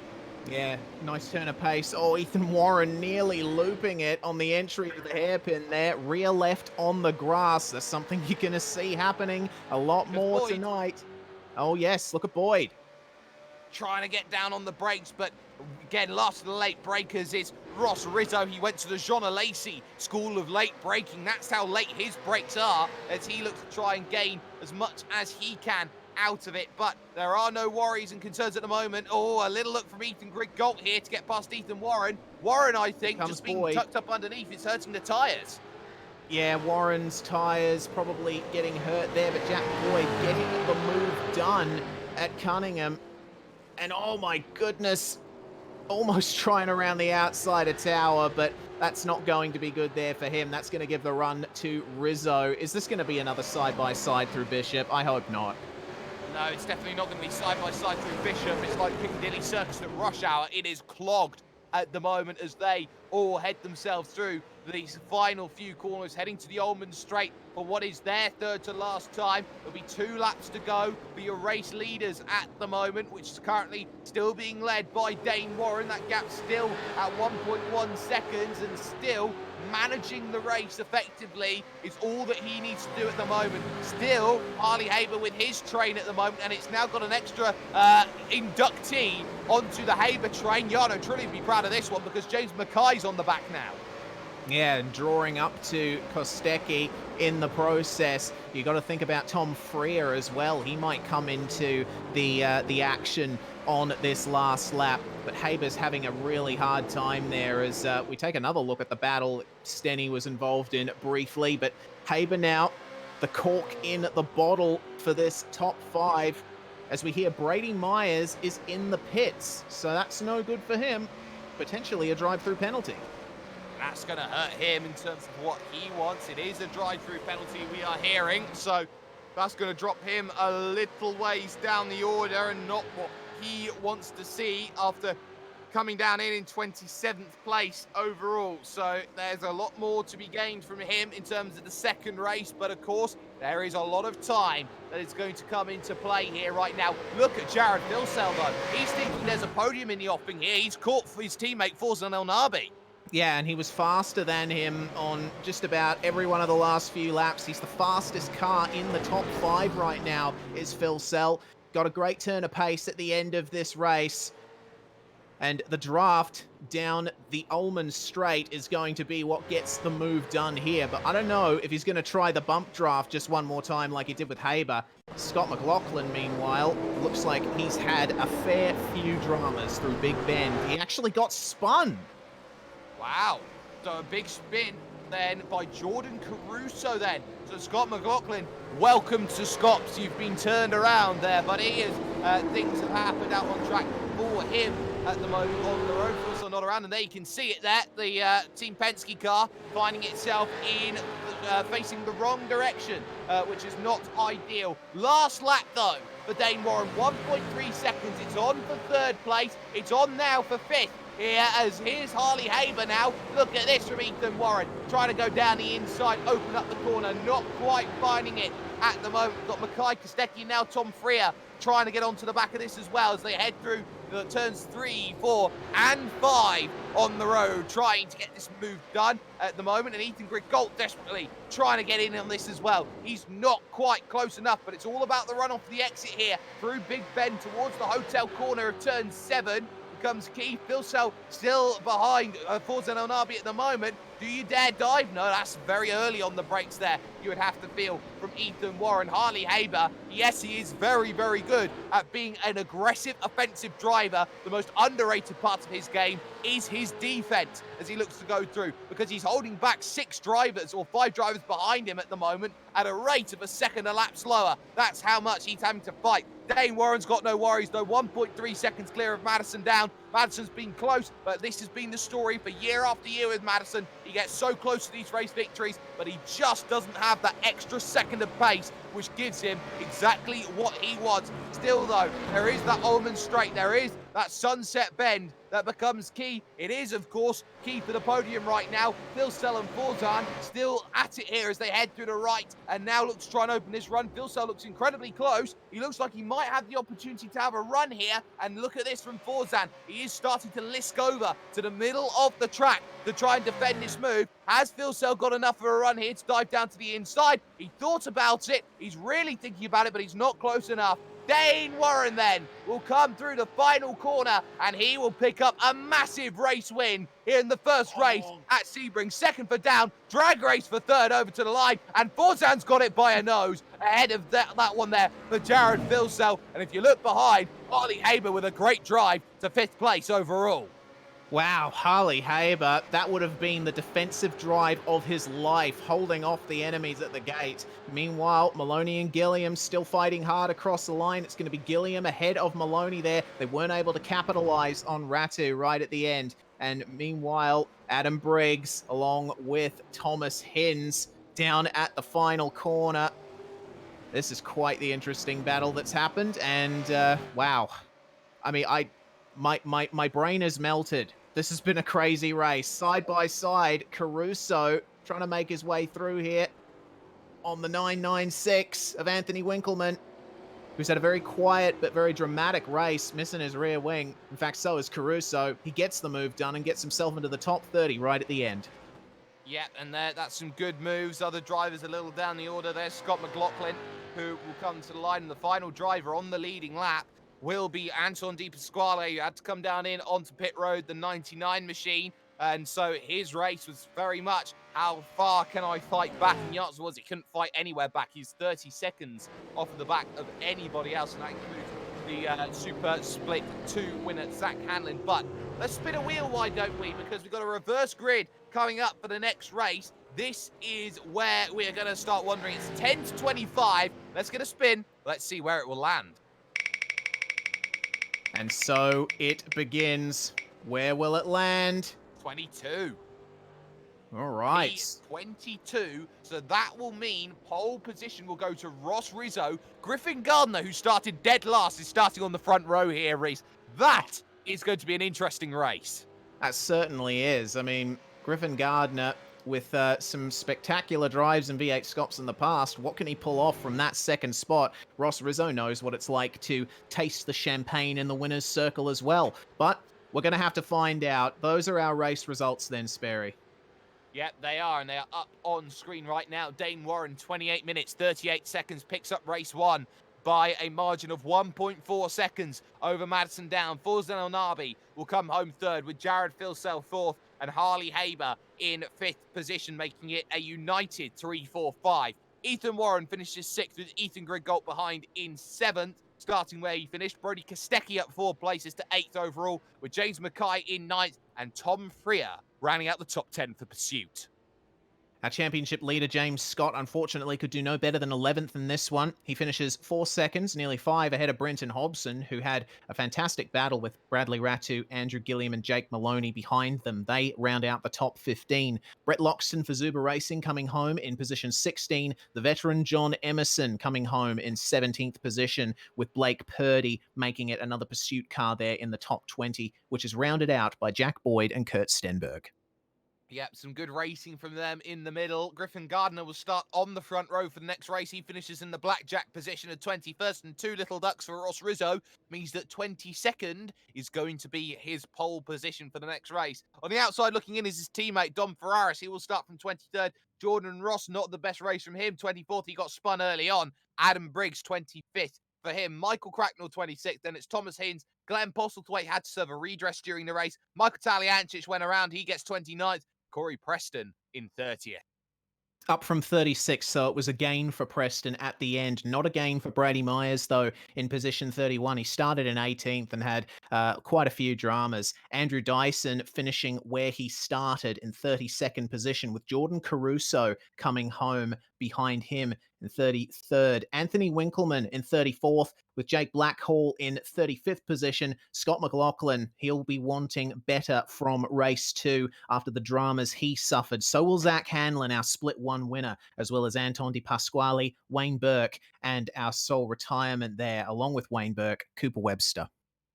Well, we won't be too far away, ladies and gentlemen. The second race coming up shortly. And of course, with the reverse grid, anything that is anything is possible. Make sure you like, share, and subscribe for more content here on the iRacing Esports Network. We'll be back with race 2 after this. Assist to the front bumper, and he hits him again now. Rayon Fowler into the outside wall. He's going to pass nearly 3 cars down that front straightaway, and he's going to get them all done with. What amazing race lead to the inside goes Logan Cloudman is going to touch in. Pit press sideways. What a save! Looks to the outside as Cronkite goes off. De Jong into second place. going for the switchback. Oh, pinpoint driving. It's howling down to the inside. Trying this contact though. Wide left of the racetrack. Chris Renner drives it back down underneath, and he takes that second spot right back. Joker goes to Garrett Lowe. Garrett Lowe should take victory with all that contact. He's going to try and make the move around the outside the parabolica. That's not going to work, but he's going to try and get the cut back here. Get the run out the parabolica. That's beautifully done there. Michael Schubert, there's a little bit of door banging as well.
Oh my God! Oh my God! Yes! Let's go!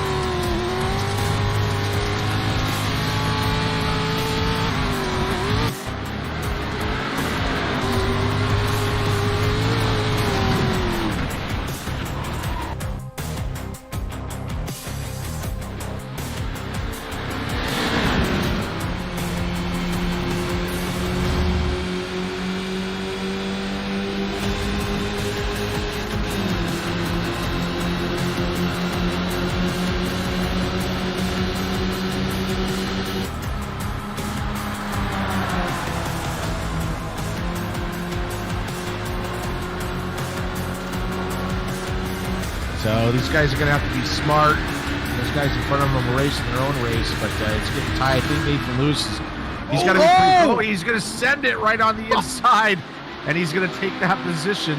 Oh, brilliant move from Lewis. That gets him first for at least the moment. Here comes Vigo right back at him. Barely given enough space by Lewis, who actually chops him off coming into the break-in for Jean Debienne.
But sometimes getting within that 1 second is good. Ericsson having to defend right now. Here comes Verstappen at the oak tree, trying to get it done. He's not got it on the exit now, and he's scuffing himself a little bit. He's trying to really defend now against Giassi here. Goes to the outside. Wing mirrors clip as they go through. Oh, it's door to door. It's fantastic stuff here in Virginia. Giassi's going to have to try and work hard for this one. And look at that, more contact between the Dutchman and the Brazilian as they come over to the next right-hander. Can he hold it on the inside? He'll try to. Verstappen gives him a car length, but gets sent out to the outside on the exit. Salva Taylor, you want in on this as well. Verstappen got the reward for trying to battle too hard. Did I say?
fantastic.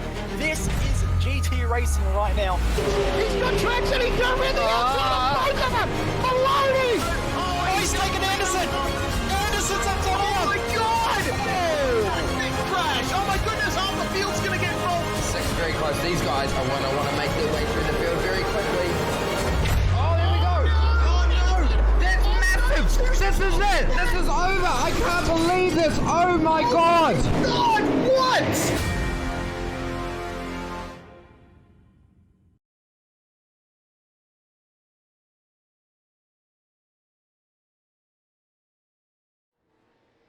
Welcome back, ladies and gentlemen, to the Virtual Racing School V8SCOPS 2020 season here from Sebring International Raceway in Florida, USA. It is the third round of the championship, and it has been an interesting race one, making it the third different winner in 3 different weeks, with one Mr. Dane Warren picking up the win. It may not be the first time, though, that we will see a different winner here tonight, because it is a reverse grid coming up for the next race, and of course that one happening in about 5 minutes time, and that's going to be very, very key for how this is going to go on. I'm Jake Sperry, joined by Reese Gardner once again, Jay Kennedy on the cameras and replays, sponsored by Motum Simulations. But what is very, very crucial about this track, this race at the moment here, Reese, is the fact that 22 cars get reversed and there's only 20 laps in the race. That means those who start at the back, like Dane Warren, they've got to overtake at a rate of over 1 car a lap.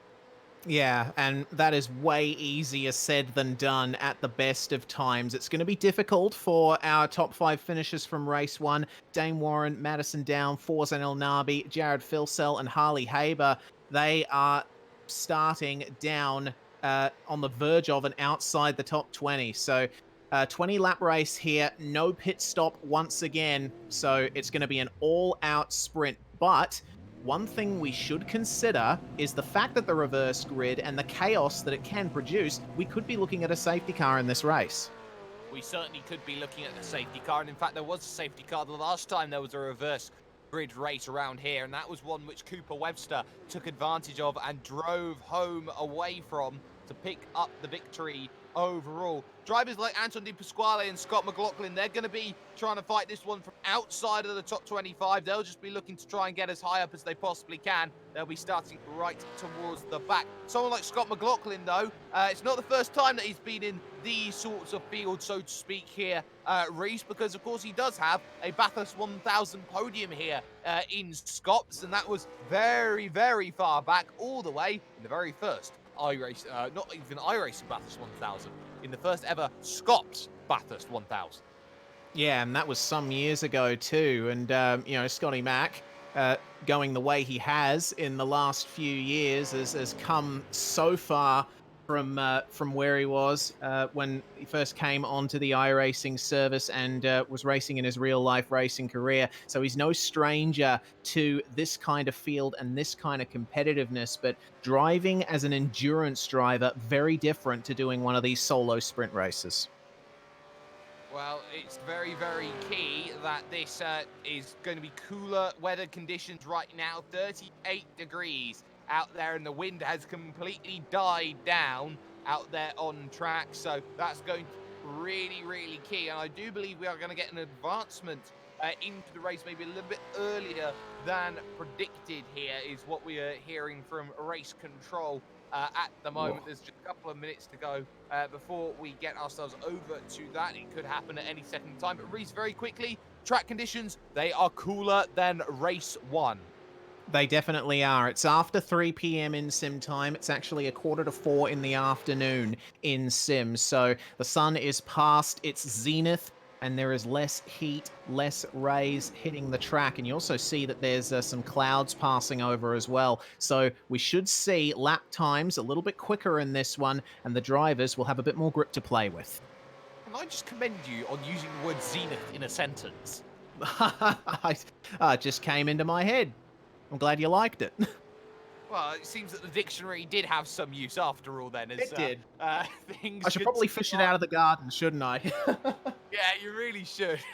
As practice just coming to a close then, you've got a minute and a half before we take ourselves over to starting grid for proceeding here today. Just one very quick thing. How do drivers look to try and navigate through drivers that they wouldn't necessarily be fighting for on race pace? It's going to be difficult for drivers when they don't necessarily know 100% how the driver in front of them is going to race. Yeah, that's the thing with these reverse grid races. You're up against drivers that you wouldn't normally be racing against. So you have to take things tentatively. You have to measure your aggression and measure your expectations. But I'm sure there's going to be a few people who go a little bit too far, and we might see some drama. We might see some tears when this race goes live. Well, some tears, some fears, and thrills and spills are often found when it comes to sim racing and how it is always run, and everybody looks to try and get as much as they possibly can out of it. And of course, they are thinking about how this season is going to go for them. They know that this is going to be a long season all year round, as it traditionally is when it comes to this and how everything is put together. This is going to be a tough chat for a lot of drivers in terms of building up a championship run over the course of the weeks, months that come along and go. Let's not also forget enduro season in the middle to late part is always going to be tough to get right as well, but all these drivers know that they have one guarantee, and that is that they have to race right here, right now, and race to the best of their abilities.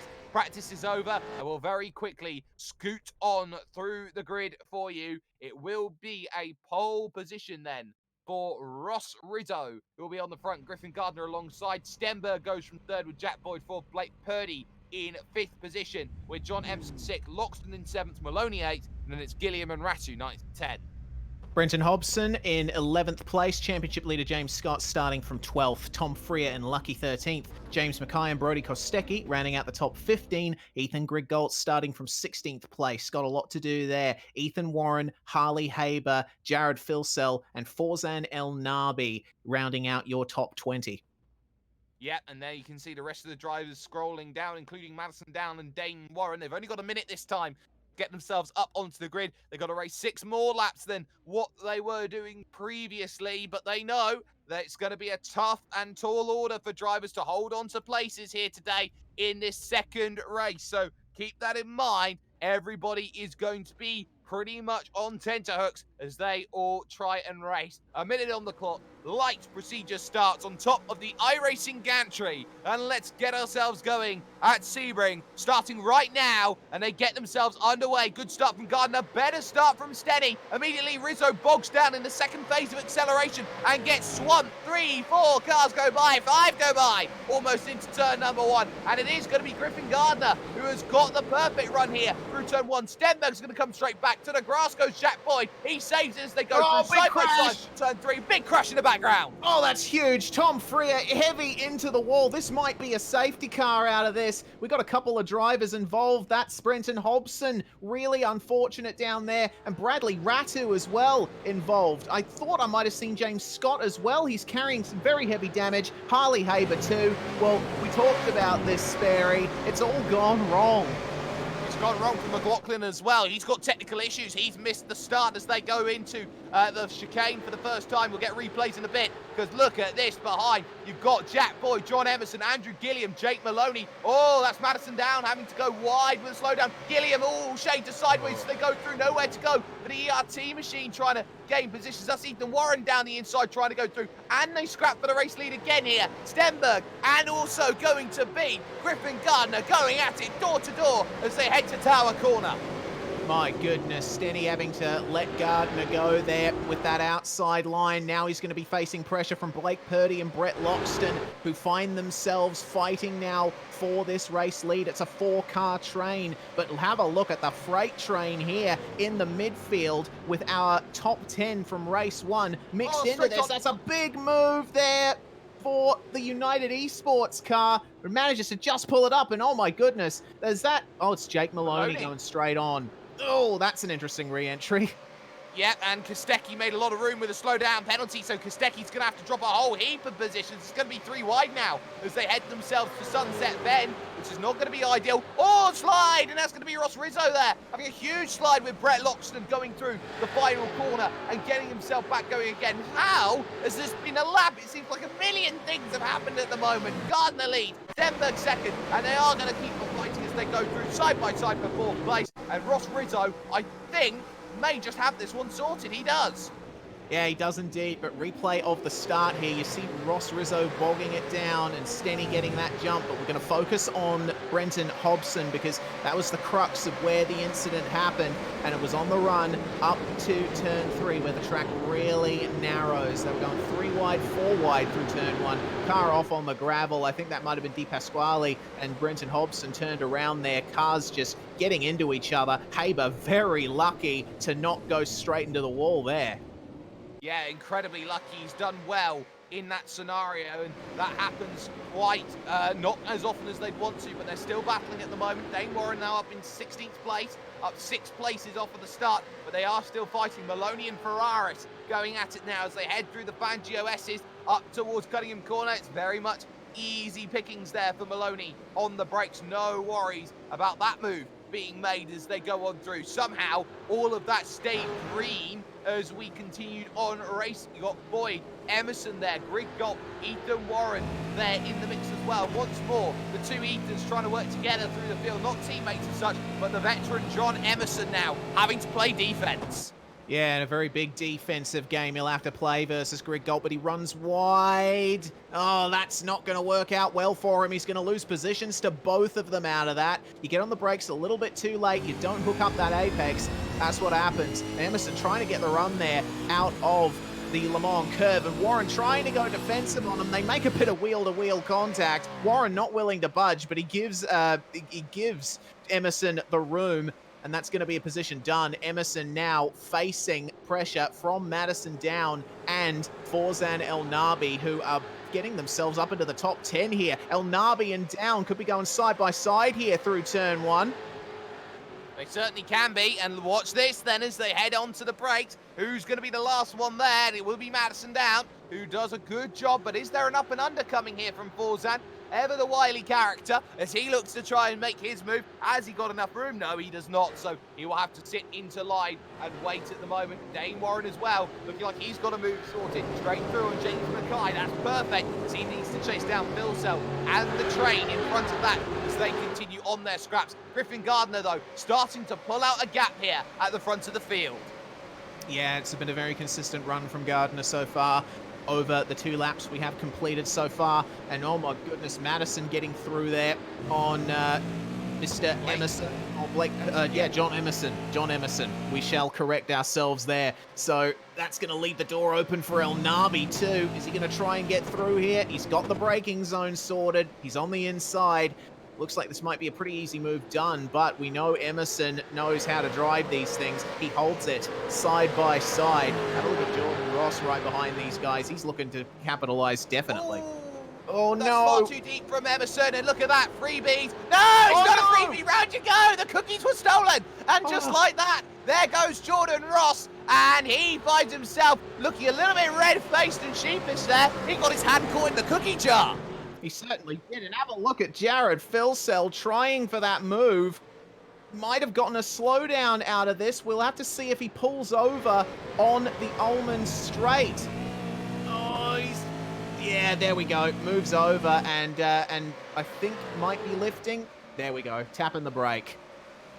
Yeah, and that's going to hurt. That's 3 positions gone in the blink of an eye. Look at this, though, up in 3rd position right now. Blake Purdy, Ross Rizzo, Brett Loxton. You got Boyd, and then you got Greg Galton Warren, both trying to get themselves further afield through the order. You've also got Dane Warren now trying to attack John Emerson, who's seemingly everyone's village overtake at this point in time as they go through. Oh, look at that from Ethan Warren, trying to get down the inside of Ethan Greg Galt. He's having none of it, though, at the moment as they get on the brakes into the left of turn number 3. Not quite close enough. Yeah, well, you know... Going at Oh, five? whoa, whoa, whoa, whoa, whoa, whoa. Ethan Warren, very opportunistic there at turn 5, but Greg Galt having the momentum on the outside. Very easy to hold it round the outside at turn 5 if you play your cards right, but this could be another move at the hairpin. Greg Galt going defensive.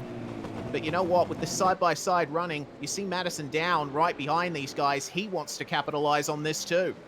He certainly does. He knows he's got to get through quickly right now, and he's got to be absolutely on it here. Phil Cell all over the back of Jake Maloney. Nowhere to go at the moment. Ferraris and Briggs now trying to get in on the mix as well. They're behind Dane Warren, trying to find more, and there's more contact there as they go between through. the Ethans. Yep, they go side by side, and Madison down. No way to get through just yet. Has he got an opportunity here to make that happen? No, he does not. He's still stuck. Yeah, only just though. And this could turn into something quite interesting once we get to the lap 5 or 6 mark, because we talked about the tyres. They'll probably last a bit longer in these cooler conditions, so the drivers still have to take care of them, but they can afford to take a few more liberties. Yeah, but those liberties are limited at the moment. We're end of lap 4, start of lap 5, coming up to a fifth of the race distance, already score complete. Just like that, and Griffin Gardner trying to get a second away from Kurt Stenberg in second position. The front of this field has been very level-headed. They've all been just waiting, knowing they're not quite in position to go out there and attack, as Brett Loxton runs slightly wide through the line of 1004 lines, or the corner of 1004 lines that Sunset Bend as they go through. Once more, Madison down, closing up, but look behind. Forsen El Nabi closing in. Brody Kostecki down on pit road. It's been a horrible day for those who drive in supercars I, R, and L, because all three of them are out of this race. And that's a big shame for all three of them. But we do hope that they come back in future rounds so we can see how they go against this field. Madison down, or was it Forsen El Nabi actually, I think might have hit the inside wall in turn 1. So he's lost a little bit of time there to Madison down as a result. But down really on the attack here, trying to overtake the Ethans. Yep, and let's also remember championship implications. James Scott in P25. This has pretty much been the barrel behind the door. It's blown wide open. Here comes Harley Haber down the inside. Oh, super aggressive, and he's got it stopped. Wow. How did he do that? And he's managed to cover off the position as a result. Let's get a quick modem simulation replay then of that incident. Haber, well, I called him tenacious, and he's certainly proven that here, moving straight to the inside, almost getting into the DPR machine, but wow, using the trail braking very nicely. On the replay here is Loxton as well. Look at this, having his scrap with Jack Boyd. Boyd goes around the outside to hold at the tower, as Phil Cell, I believe, has just gone around here, so we'll stay on it even more. So more dramas seeming to occur. Look at this from Phil Cell there. Huge slide going through. He's going to go straight on and up. Nope. Bang. Hard into the tyres. Race over for United Esports and the reigning champion. Oh my goodness, and how on earth did that even happen? It just looks like he got a bit of a slide on into Cunningham, and then the slide continuing through Collier, trying his best to keep it straight, but the car just fishtailing. And in this early stage of the race, not much he could have done with that, and with a hit like that, he's definitely out. Yeah, he is very much definitely out. Look at the train behind Jack Boyd now, though. This is where everyone is getting stuck. They've got to get through quickly here. Those like the two Ethans, Madison down, Forsen El Nabi in there, Andrew Gilliam. They've got to get through quickly, because if they don't, they're going to lose time right now. Ross Rizzo, Blake Purdy, Kurt Stenberg, and Griffin Gardner are the four who are away at the moment. No guarantees in terms of this one for a victory for any of these drivers. Now you need your best defense coming up here. Lap 6 of 20 at the moment. Yeah, so we've got 16 or 15 more to go. And that's quite the amount of time to play with, but these guys will be getting very frustrated here up behind Jack Boyd. Looking at lap times, Loxton only able to do a 2:03 on that last lap, but Ethan Greg Galt up mid 2:01. So these guys, Ethan Warren, Ethan Greg Galt, Madison down, Forsen El Nabi, and Andrew Gilliam, who's gotten up to the back of this train, they're looking quite pacey at the moment.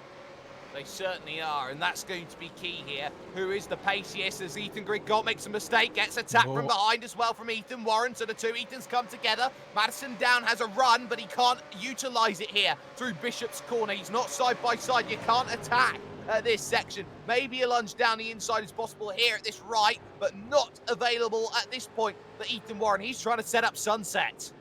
Yeah, Sunset is going to be key here. So Greg Gold actually getting a better initial run out of Le Mans curves. So the advantage to Warren is not there now. And a long, long train going down the Elman Straight. It's been given the advantage to Boyd and Loxton. Down, El Nabi has a bit of a look on down coming into Sunset Bend, but the positions stay the same for now.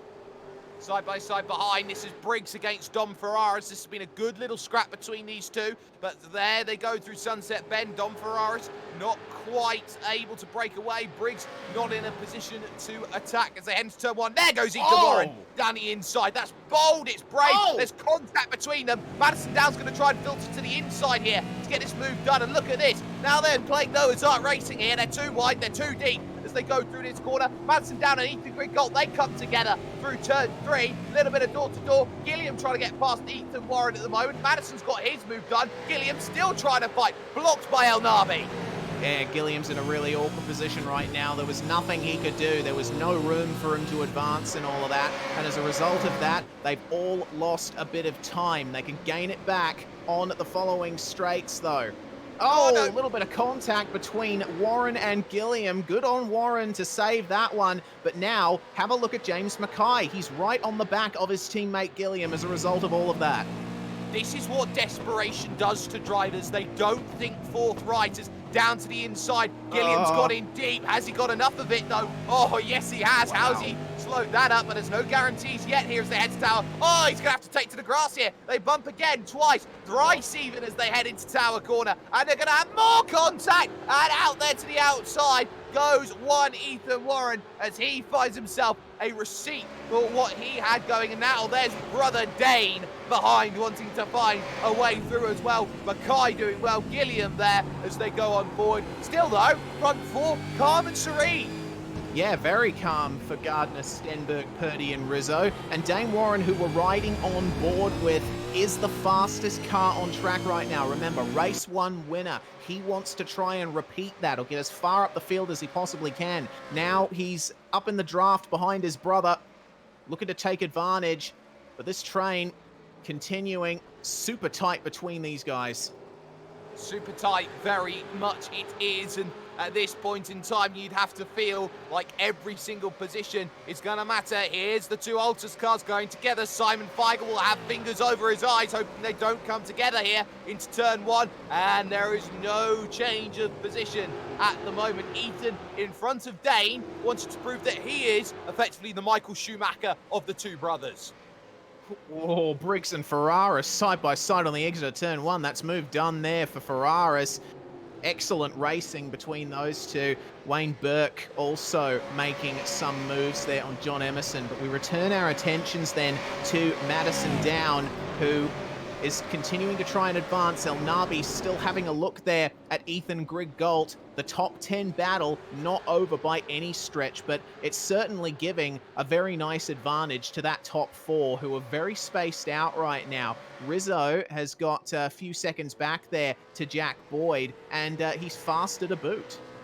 Yeah, he is. 202.1 from Ross Rizzo. In fact, all of the top four did a 202.1 that last time by, which is very, very crucial in terms of the way that this race is run, because it means that everyone's being held up. Brett Loxton under pressure though. Madison Down's got a stormer coming out of this, and look at that from Loxton. He defends it every stage of the way through the Bishop's Corner. He knows he had the rights of way on the road, but here's Madison Down looking at the inside here, and room has to be given here by the Zuvacorns, the Zuva racing car, and it doesn't matter how many spiritual guardians you have on your vehicle, you've just rolled a natural one in terms of the way you've got to try and deal with that, because here's two more cars. Oh, and look at this. Fortan El Nabi's going to try and split in the middle here as they go through for 3 wide, and I think he may just get one done on Ethan Griggolt. He may just get them both. Let's try and stay 3 wide here through Sunset. Turns to 2. Loxton's going to take the big long run. And oh, there's a tap. He gives them a tap. They save it. They keep it together. And now pushing forward here, Reese, is going to be one Ethan Grigault.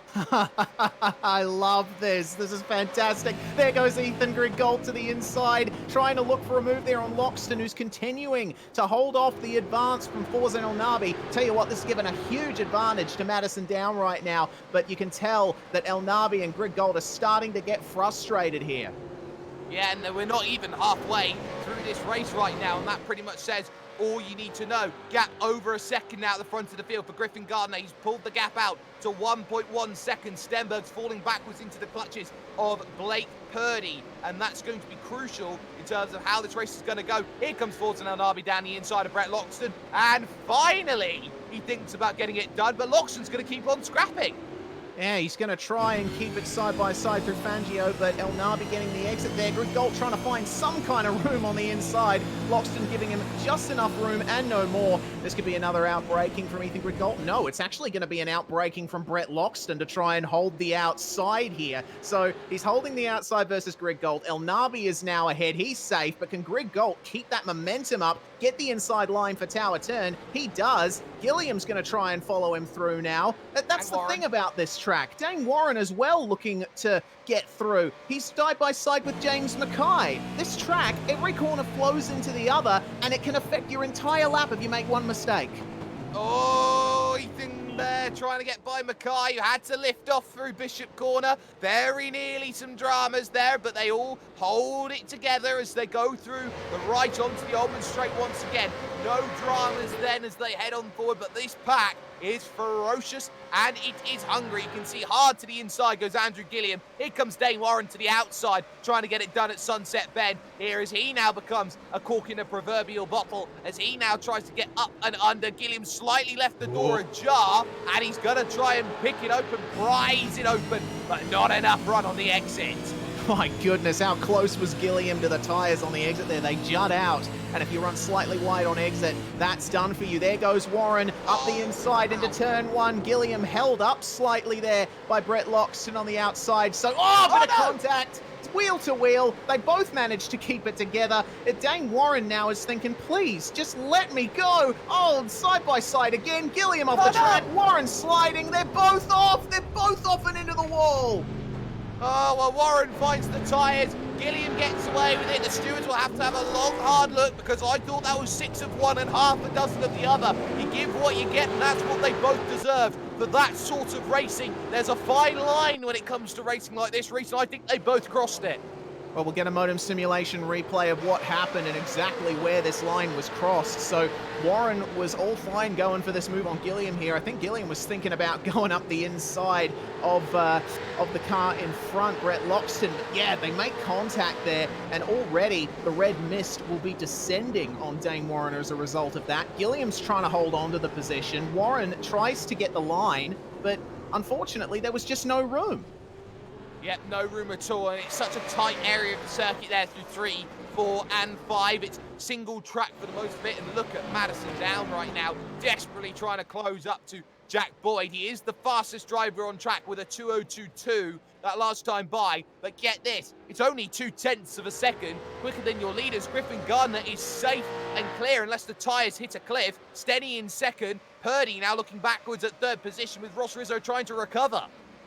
Yeah, all of these dramas in the first half of this race have basically meant that the top guys from the previous race have not been able to take advantage. They are just too far back now for anything to happen unless there is a safety car. We have to keep that in mind. And with the incidents that we've seen so far, I reckon it's only a matter of time before there's a big enough incident to call out the pace car. It takes one blown engine to call a safety car. It doesn't even need an incident, some would say, at this point in time. Got other good battles going on. Harley Haber's now up into 19th place. He's got by Thomas Hinds over the course of this one. He's trying to chase down Emerson and Taliancic, and they're having their own scraps here. Wayne Burke, Gilliam and Ferraris both out on track. But look at Madison Down once again out on track. A 2:02.1 that last time by took another full 7/10 out of Jack Boyd, looking for 5th place. And we know how much of a cork in the bottle Jack Boyd was in the opening laps of this one. Madison will have seen him there up in front, holding his position steadfastly. And now he's going to be gearing up for a move. He wants to waste no time getting past Boyd so he can get that pace. Oh my goodness, actually, looks like Boyd lifted off there. Through goes down. Yep, no worries then from the Gone Rogue Motorsports car, which earlier on was known as the Gone Rouge Motorsports car. Let's look at this then for the race lead right now. Kurt Stenberg's brought the gap under a second. He's just been plugging away, looking for his first big win. And at the moment, Griffin Gardner in the same position. Blake Purdy would love a victory here at this track. Ross Rizzo would love his second victory, his first solo victory overall. But of course, they know that they've got to keep plugging away at it. There are 9 laps to go when they cross the line. Every single lap and every single corner seemingly mattering at the moment. Yeah, track temp has gone down another degree. It's now at 37, but that's not going to make much of a difference to the way the tires are working right now. Very minute changes, and when you're pounding your way around a circuit like this with such a low grip surface, the tires take a beating every single time. So Madison down, trying his best to advance ever further. He is now in front of Jack Boyd. Oh, what's happening to Loxton?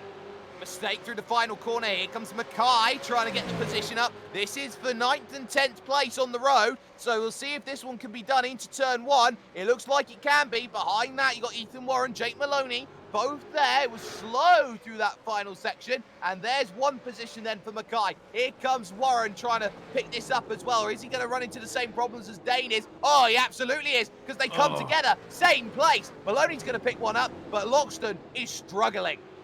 He is really struggling right now. And I think, once the first domino falls, they just keep on falling for Loxton. He's slipping back. So Maloney and Warren now finally free of that. But James Mackay, I think, is holding on really nicely. This is a potential move now for Harley Haber. He gets up the inside of John Emerson into the hairpin, up into 18th now. So Haber making a good recovery so far. He certainly is, and this is one of the skills he's got when he can be aggressive. He is so ruthless on his overtakes. He almost chops them off at chunks at a time. Look at this, though, from Dom Ferraris, desperately trying to keep behind Andrew Gilliam and Wayne Burke. They were side by side all through Fangio, and it was held by Dom Ferraris. So trying to earn his stripes, get himself some time, some sponsor time for Trick Esports at the moment. He's doing a great job of fighting here. And now Taliantich on the back. There's 2 pursuit cars in the train. This is excellent stuff, and this could all come to a head coming into Sunset Bend. Gilliam very late on the brakes into Gendebien.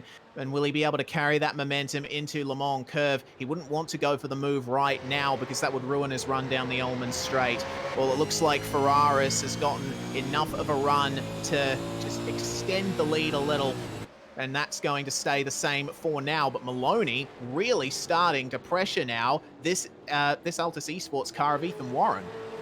Yes, and that is the leading Altus Esports car out there at the moment in 11th position. Wouldn't thought we'd have heard that too much. As now here comes the move potentially. Tucked up in the draft, looking to the inside. Is he late enough on the brakes? No, commitment wasn't quite with the subscription service Commitment Plus. So he'll have to sit and wait a little bit longer if he wants to get this done. Defended slightly. Here as they head into turn 3 again. Maloney forced to sit, wait, and watch out on track. Jack Boyd being caught by Forzen El Nabi out there on track. But all of a sudden, it's a race for 1st and 2nd and 3rd and 4th right now because Kurt Stenberg has caught the back of Griffin Gardner. Blake Purdy caught by Ross Rizzo. Yeah, so we could potentially see a position change for the final podium position in a couple of laps. Comparing lap times, Blake Purdy 2:02.6, 2:02.4 for Rizzo. So a good number there for Rizzo to work with. Maloney, look at this, trying to get it done at Cunningham. Can he get it down the inside? He picked up the position on this one and he slides it through the corner. He's going to have no power on the exit. Ethan Warren survives.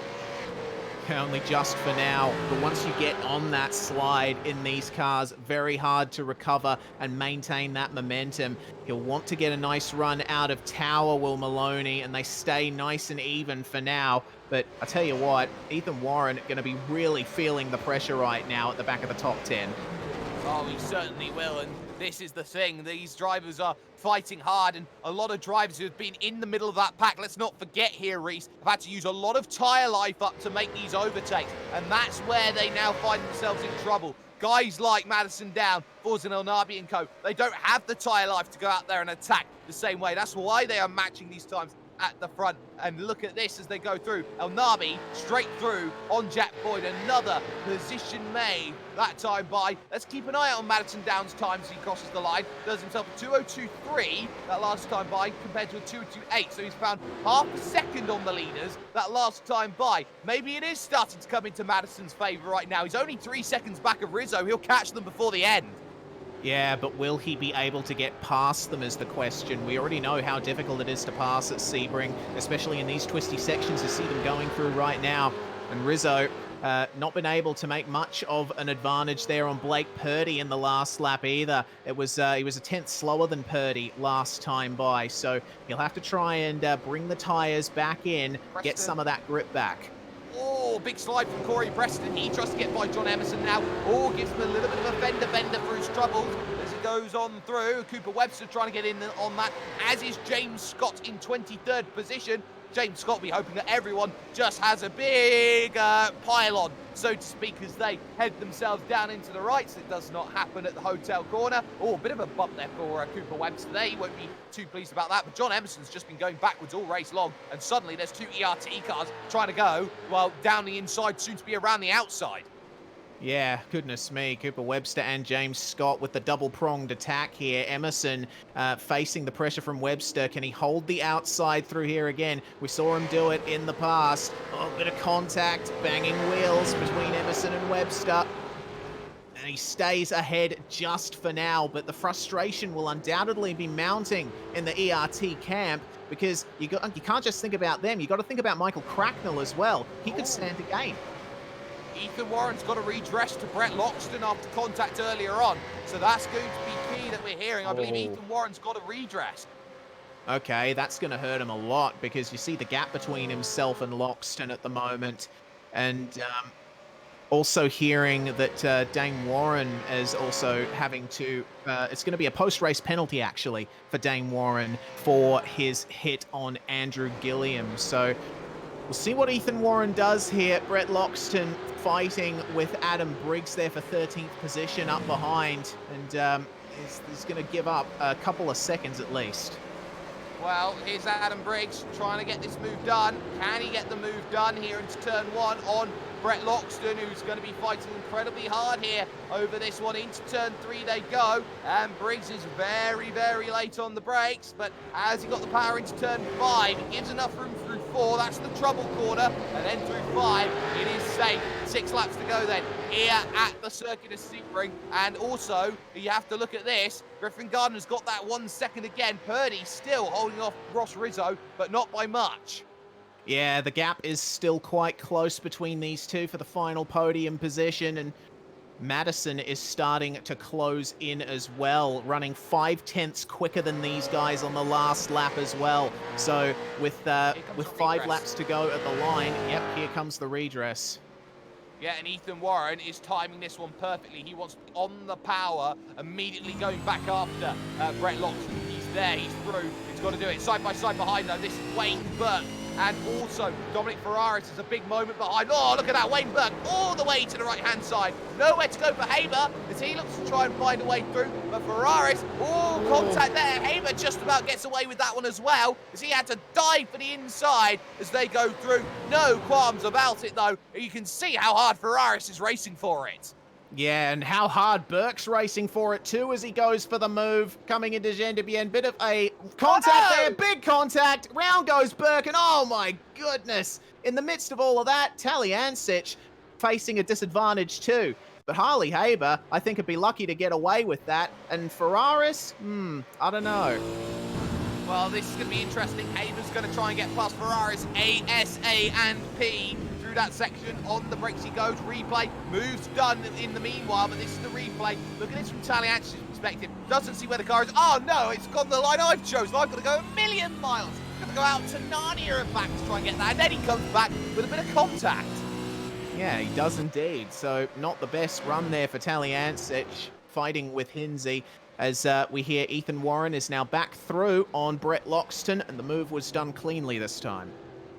It certainly was. Now Jack Boyd is under pressure from Ethan Griggold. This is the 7th position on the road. That's going to be key in terms of the way this race is run. Again, look at Madison down in terms of how he's clawing that gap down. It's 2.1 seconds with 4.5 laps to go. Still the fastest man on the track. Madison has got the bit between his teeth, missed the opening 2 rounds of the season, knows it's got to be perfect racing from here on in if he wants to get this one working. Purdy runs wide. Ross Rizzo now in prime position to attack. Oh, a bump to the back as he tries to find a way through. Can he get a way through? Can Ross Rizzo not in position?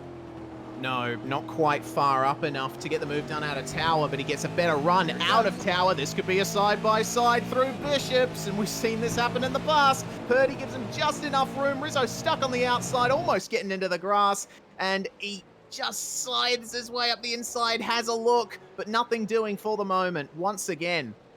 They call that corner Bishop because you need a prayer if you're going to go side by side. That was tough there from Ross Rizzo, and he knew he needed to make that move because the longer that they spend battling, the more Madison Down comes into play, and here he will come into 1 second range at this point in time. Anywhere close enough into Sunset Bend again, Ross Rizzo does not have the oomph to go and make that move. Gets a good run off of the exit as Blake Purdy, I think, starting to struggle with the rear tyres. He's looking slidey out of many corners.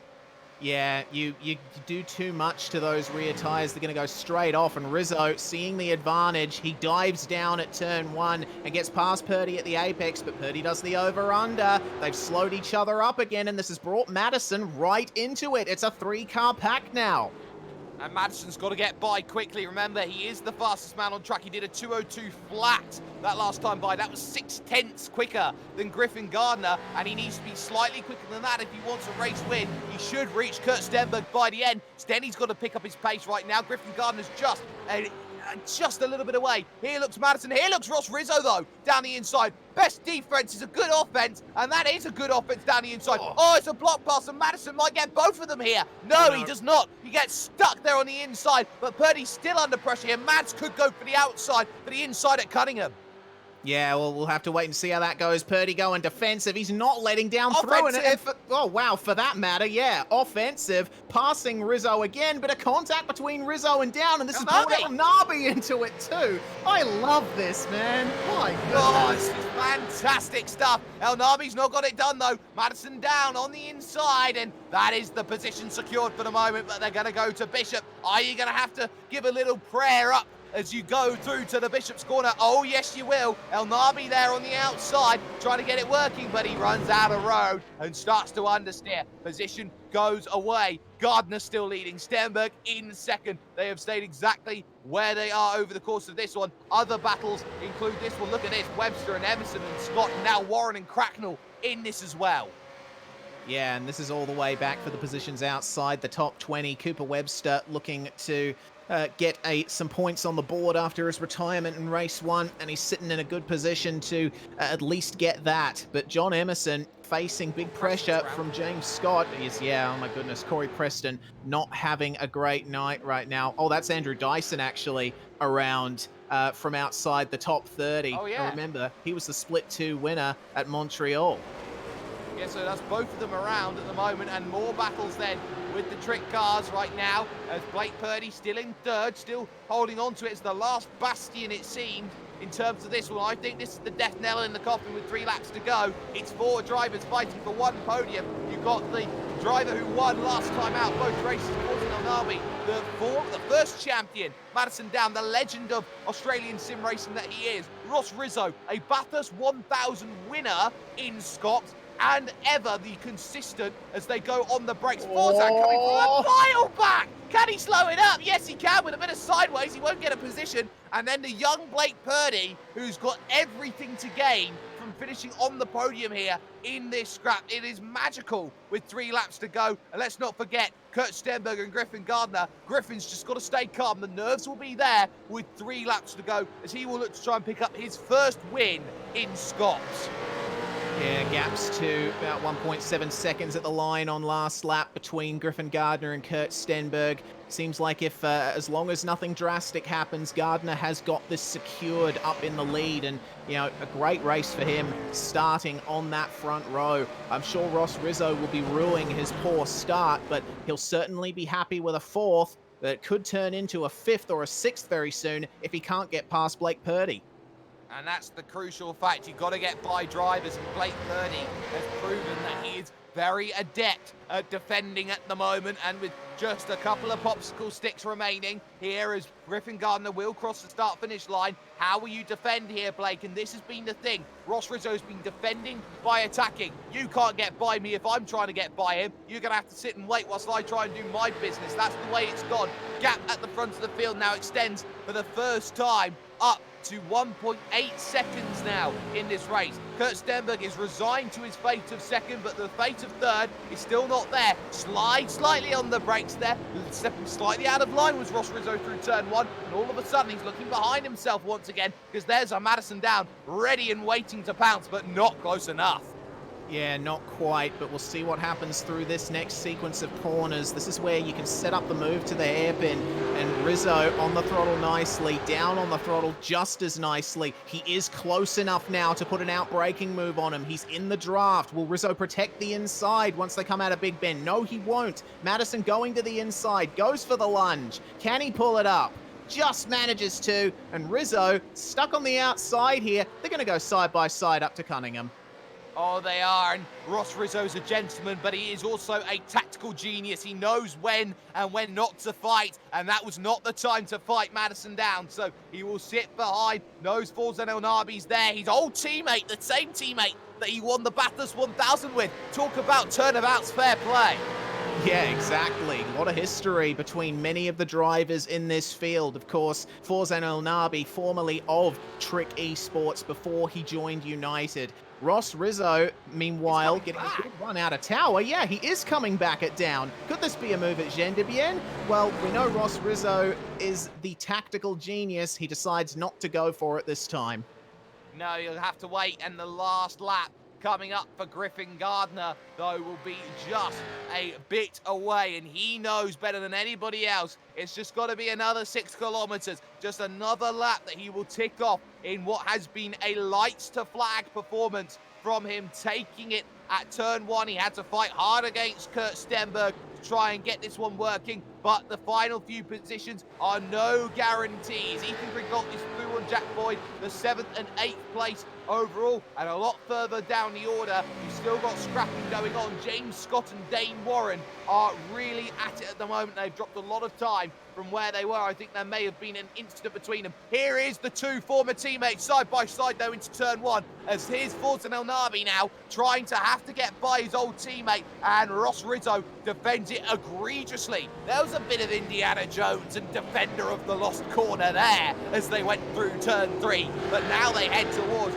5 and 6 and 7 that will come up down at the very, very big hairpin that will come up, and not close enough. They will be at this point in time. Griffin Gardner, though, knows he's only got half a lap to go as they go through. Madison Down has closed the gap right down here to Blake Purdy. He may be under pressure come Sunset Bend or earlier if there are mistakes in the Pursuit sim racing car, which may find itself in a little bit of trouble as they now reach Cunningham Corner. This long right-hander, 90 degrees, very important corner on the circuit. Nothing doing there for Purdy right now. Gardner okay through tower at this point in time, but Madison Down sniffs the podium, and he doesn't take too kindly to not having them as he goes through the big right-hand corner. Can he get the power down as he looks to push for a better result at this point? He looks all the way through Bishop and now over towards Gendebien and also the Le Mans corner. Thinks about the move. Covered all the way by Blake Purdy. Some brilliant driving by the youngster at the moment. He's got one more big defence to come along. Griffin Gardner doesn't know. He knows he's just got to get one corner correct, and he is home and he is dry. Okay, run from Madison Down, defended all the way. Snake Serpentine then from Blake Purdy trying to break the toe. Final corner comes for Griffin Gardner at Sunset Bend. He writes his name in Scops folklore as a winner here in the reverse sprint here at Sebring. Griffin Gardner picks up the win. It will be second for Kurt Stenberg on a sterling effort, and Blake Purdy will hold off Madison Down for third position. And what a drive for that third from Blake Purdy. He managed to hold off every single attack that was put on him. And for my money, Blake Purdy is my driver of the night. I'll say it right now. Here's a replay of a problem for Dominic Ferraris, who tried to go for the move there on Thomas Hins. Battling hard with Hinsey, but just... run out of road. Deep. Yeah, ran way too deep, and look at this then coming. Oh, he just got a curb and slid it there. No contact with the ERT car.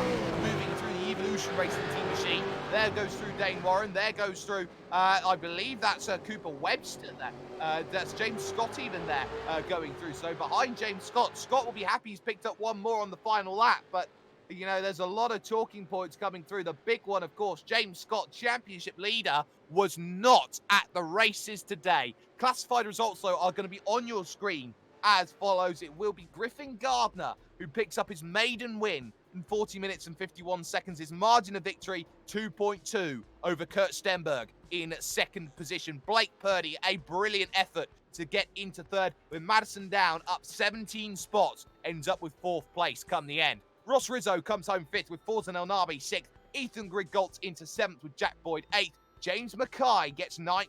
And it is Jake Maloney rounding out the top 10.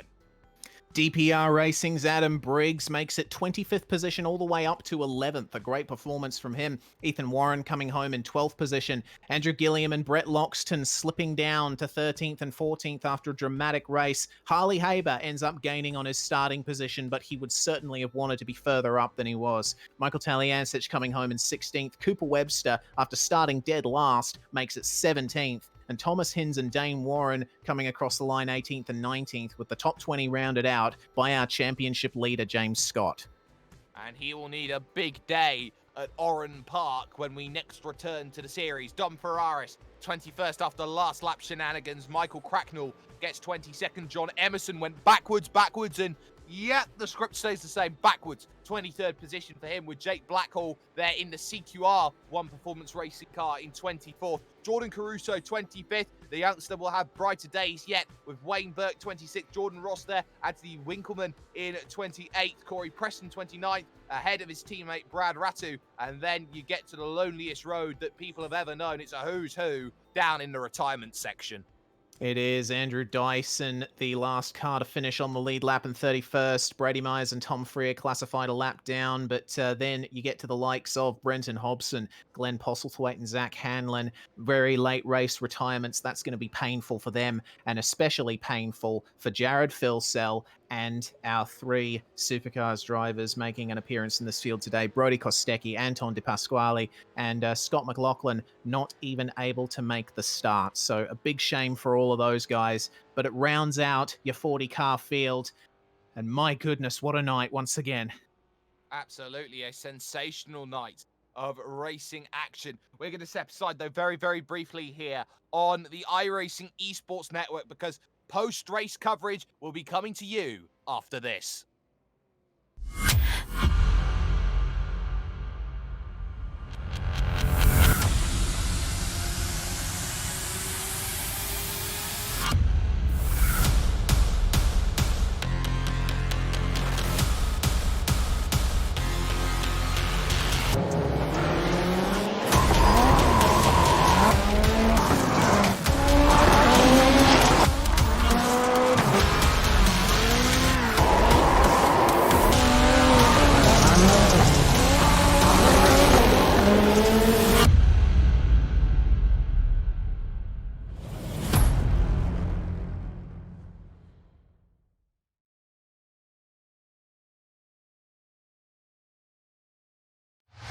To the front bumper, and he hits him again now. Rayon Fowler into the outside wall. He's gonna pass nearly 3 cars down that front straightaway, and he's gonna get them all done with. What amazing race lead to the inside goes Logan Clapman is gonna touch in.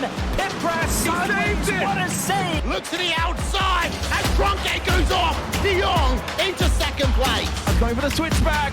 Oh, pinpoint driving. It's howling down to the inside. I tried, there's contact though. Slide left of the racetrack. Chris Benner drives it back. back down underneath, and he takes that second spot right back. Joker goes to Garrett Lowe. Garrett Lowe should take victory with all that contact. He's going to try and make the move around the outside the Paravolca. That's not going to work, but he's going to try and get the cutback here. Get the run out the Paravolca. That's beautifully done there. Michael Schubert, there's a little bit of door banging as well.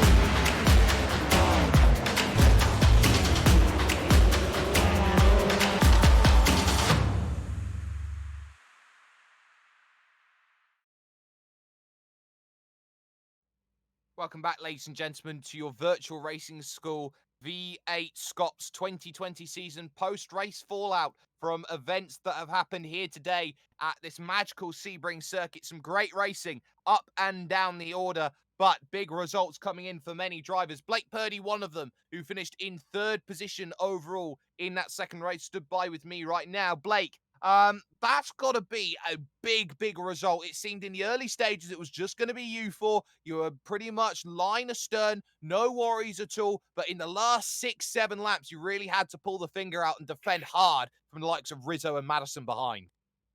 Yeah, it was definitely more of a casual sort of first 10 laps than I thought it would be. I thought I'd have, faster cars coming through left, front, and center, but yeah, it definitely went better than I thought it was going to go. And on the last few laps, it yeah, obviously went in my favor. Well, it went in your favour. You had a very good job done from it at that point in time. But let's just talk us through what happened there. It seemed to be a case of side by side for about half a lap there with a couple of laps to go. Just talk us through your battle with Ross Rizzo.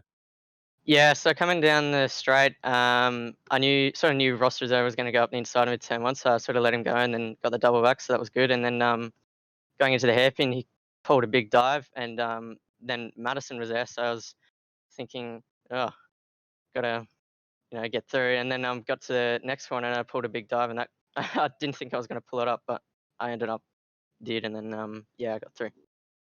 Well, got through, but let's talk Oran Park in what is a few weeks' time. It's going to be a very short track, which everybody knows very well. How do you think that things are going to change for you as you head to what is, I would say, a virtual staple of Australian sim racing? Well, Oran Park is obviously, one of the tightest tracks on iRacing, so I'll be planning just to finish that one. Well, plans just to finish there. Blake, before we let you go, shout out sponsors. Who gets it done for you, buddy? I'd just like to thank, my main sponsor, Nippies, and the team sponsors, Truck Racer, yeah, Pursuit Sim Racing. Mike's helped me out a lot this weekend, so I couldn't have done it without him. Well, Blake Purdy coming up in 3rd position overall. Your race winner here in this second race, the reverse, was Griffin Gardner, stood by with Reese Gardner. Yes, indeed. And I will make it clear that we are not related, although we have the same last name. Welcome to the commentary box, Griffin, and congratulations on your victory. It wasn't the best event for you starting out, but obviously that reverse grid put you in prime position to take advantage. Yeah, I didn't actually set a qualifying time in the first race, so just wanted to stay P40 and keep out of the carnage, and I actually stalled it on the line, so that helped me miss a crash on the start, finish straight. So I think I was just a bit lucky. Yeah, definitely. It worked out well for you there. But once you managed to get into the lead in race 2, it seemed like a nice, calm drive for you. Kurt Stenberg was pressuring you up to a point, but once we got past that halfway point in the race, it seemed like it just came to you. How was the car? Yeah, the car was really good, actually. I switched back to a Sonoma set we had from last round that Kazuki made. He's been doing brilliantly with the sets, and it drove really well, just kept it smooth, and Stenny put pressure on me for a lot of that race. It just kept calm and eventually got the win.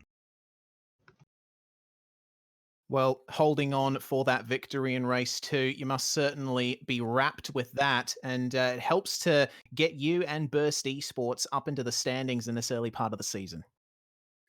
Yeah, unfortunately had to miss round 1 and had an internet issues at round 2. So to get this kind of result in round 3 just kickstarts our season, which is Yeah, obviously fantastic for you guys. Well, round 4 next up at Oran Park, and things are looking optimistic for that. Before we let you go, Griffin, any shout outs, any sponsors? Who gets it done for you? Firstly, Jasper Peterson from Burst. He's been awesome in managing me and helping me out. Kazuki, he's been doing the setups for all the rounds and he's been doing awesome. So big thanks to him and just all our sponsors and everyone else at Burst. That's Griffin Gardner there, your race winner for race 2. Sperry, Madison Down managed to put on one heck of a drive to finish in 4th. You stood by with him.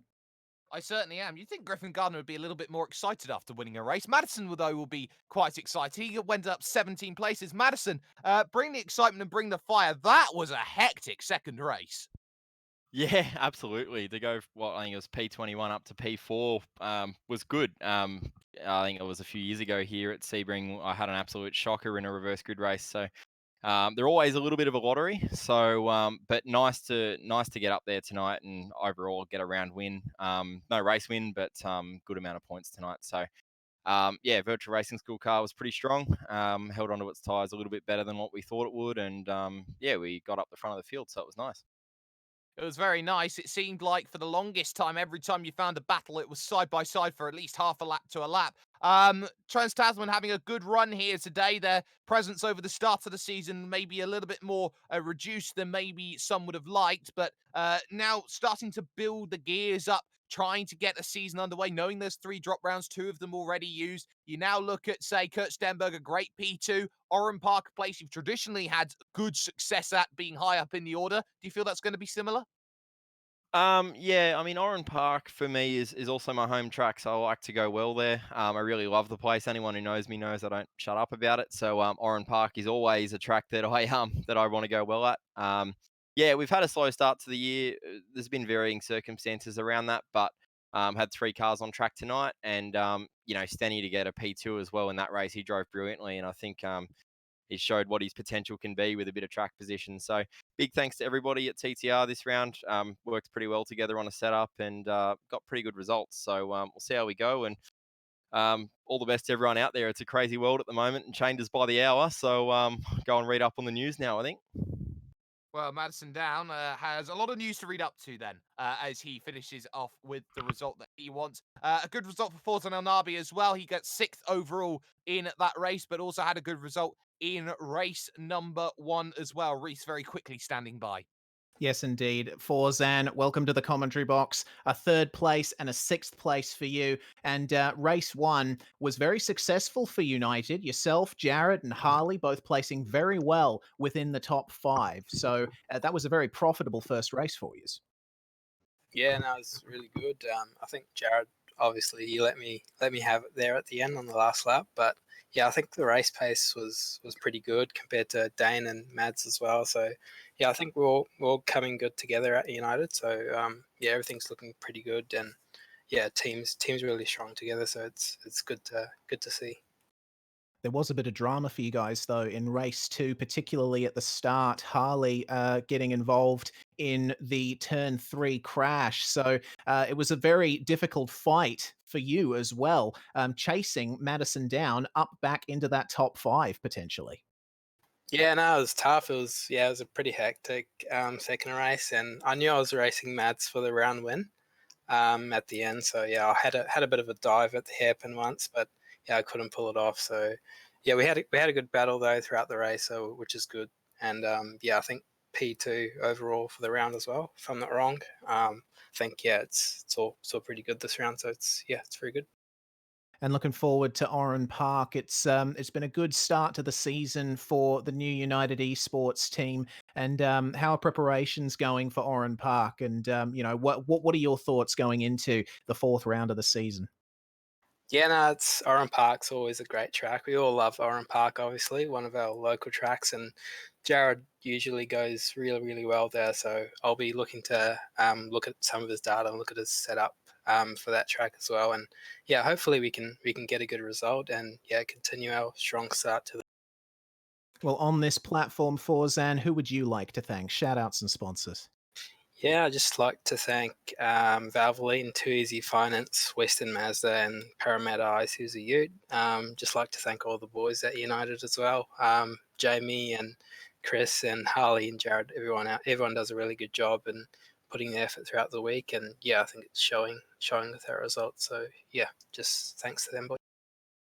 Fawzan El Nabi there, second place for the round, and Madison Down coming around with the round win, Sperry. That brings to an end proceedings for tonight, but my goodness, we've got a lot to talk about coming into the fourth round at Oran Park, don't we? We certainly do. It's been the most dramatic start to a season we have seen in terms of Scops. We have no idea where the form book is, and it seems that when someone has the formula, something else changes. You can catch that, of course, on the iRacing Esports Network, SimSpeed TV's Facebook, and, of course, on the iRacing Twitch pages as well as that. A massive thanks, though, to what is Motum Simulations, who have got everything done for us, and even more big thanks to Jay Kennedy, who's been on the cameras for us as a trooper once again. That's been Reese Gardner. I've been Jake Sperry. It's been magical for races. Griffin Gardner gets his first win, a big one for Dane Warren to kickstart his season. Madison picking up the round, but big stories on the horizon. Harley Haber having to make a recovery. The championship leader out of sorts here at Sebring. Everything is changing on a paradigm, and now you look at Oran Park and say, well, if there's no form book, who's the person to put your money on? It's anyone's guess as you head there. Catch us then, but catch us with more great action on the iRacing Esports Network and with SimSpeed TV.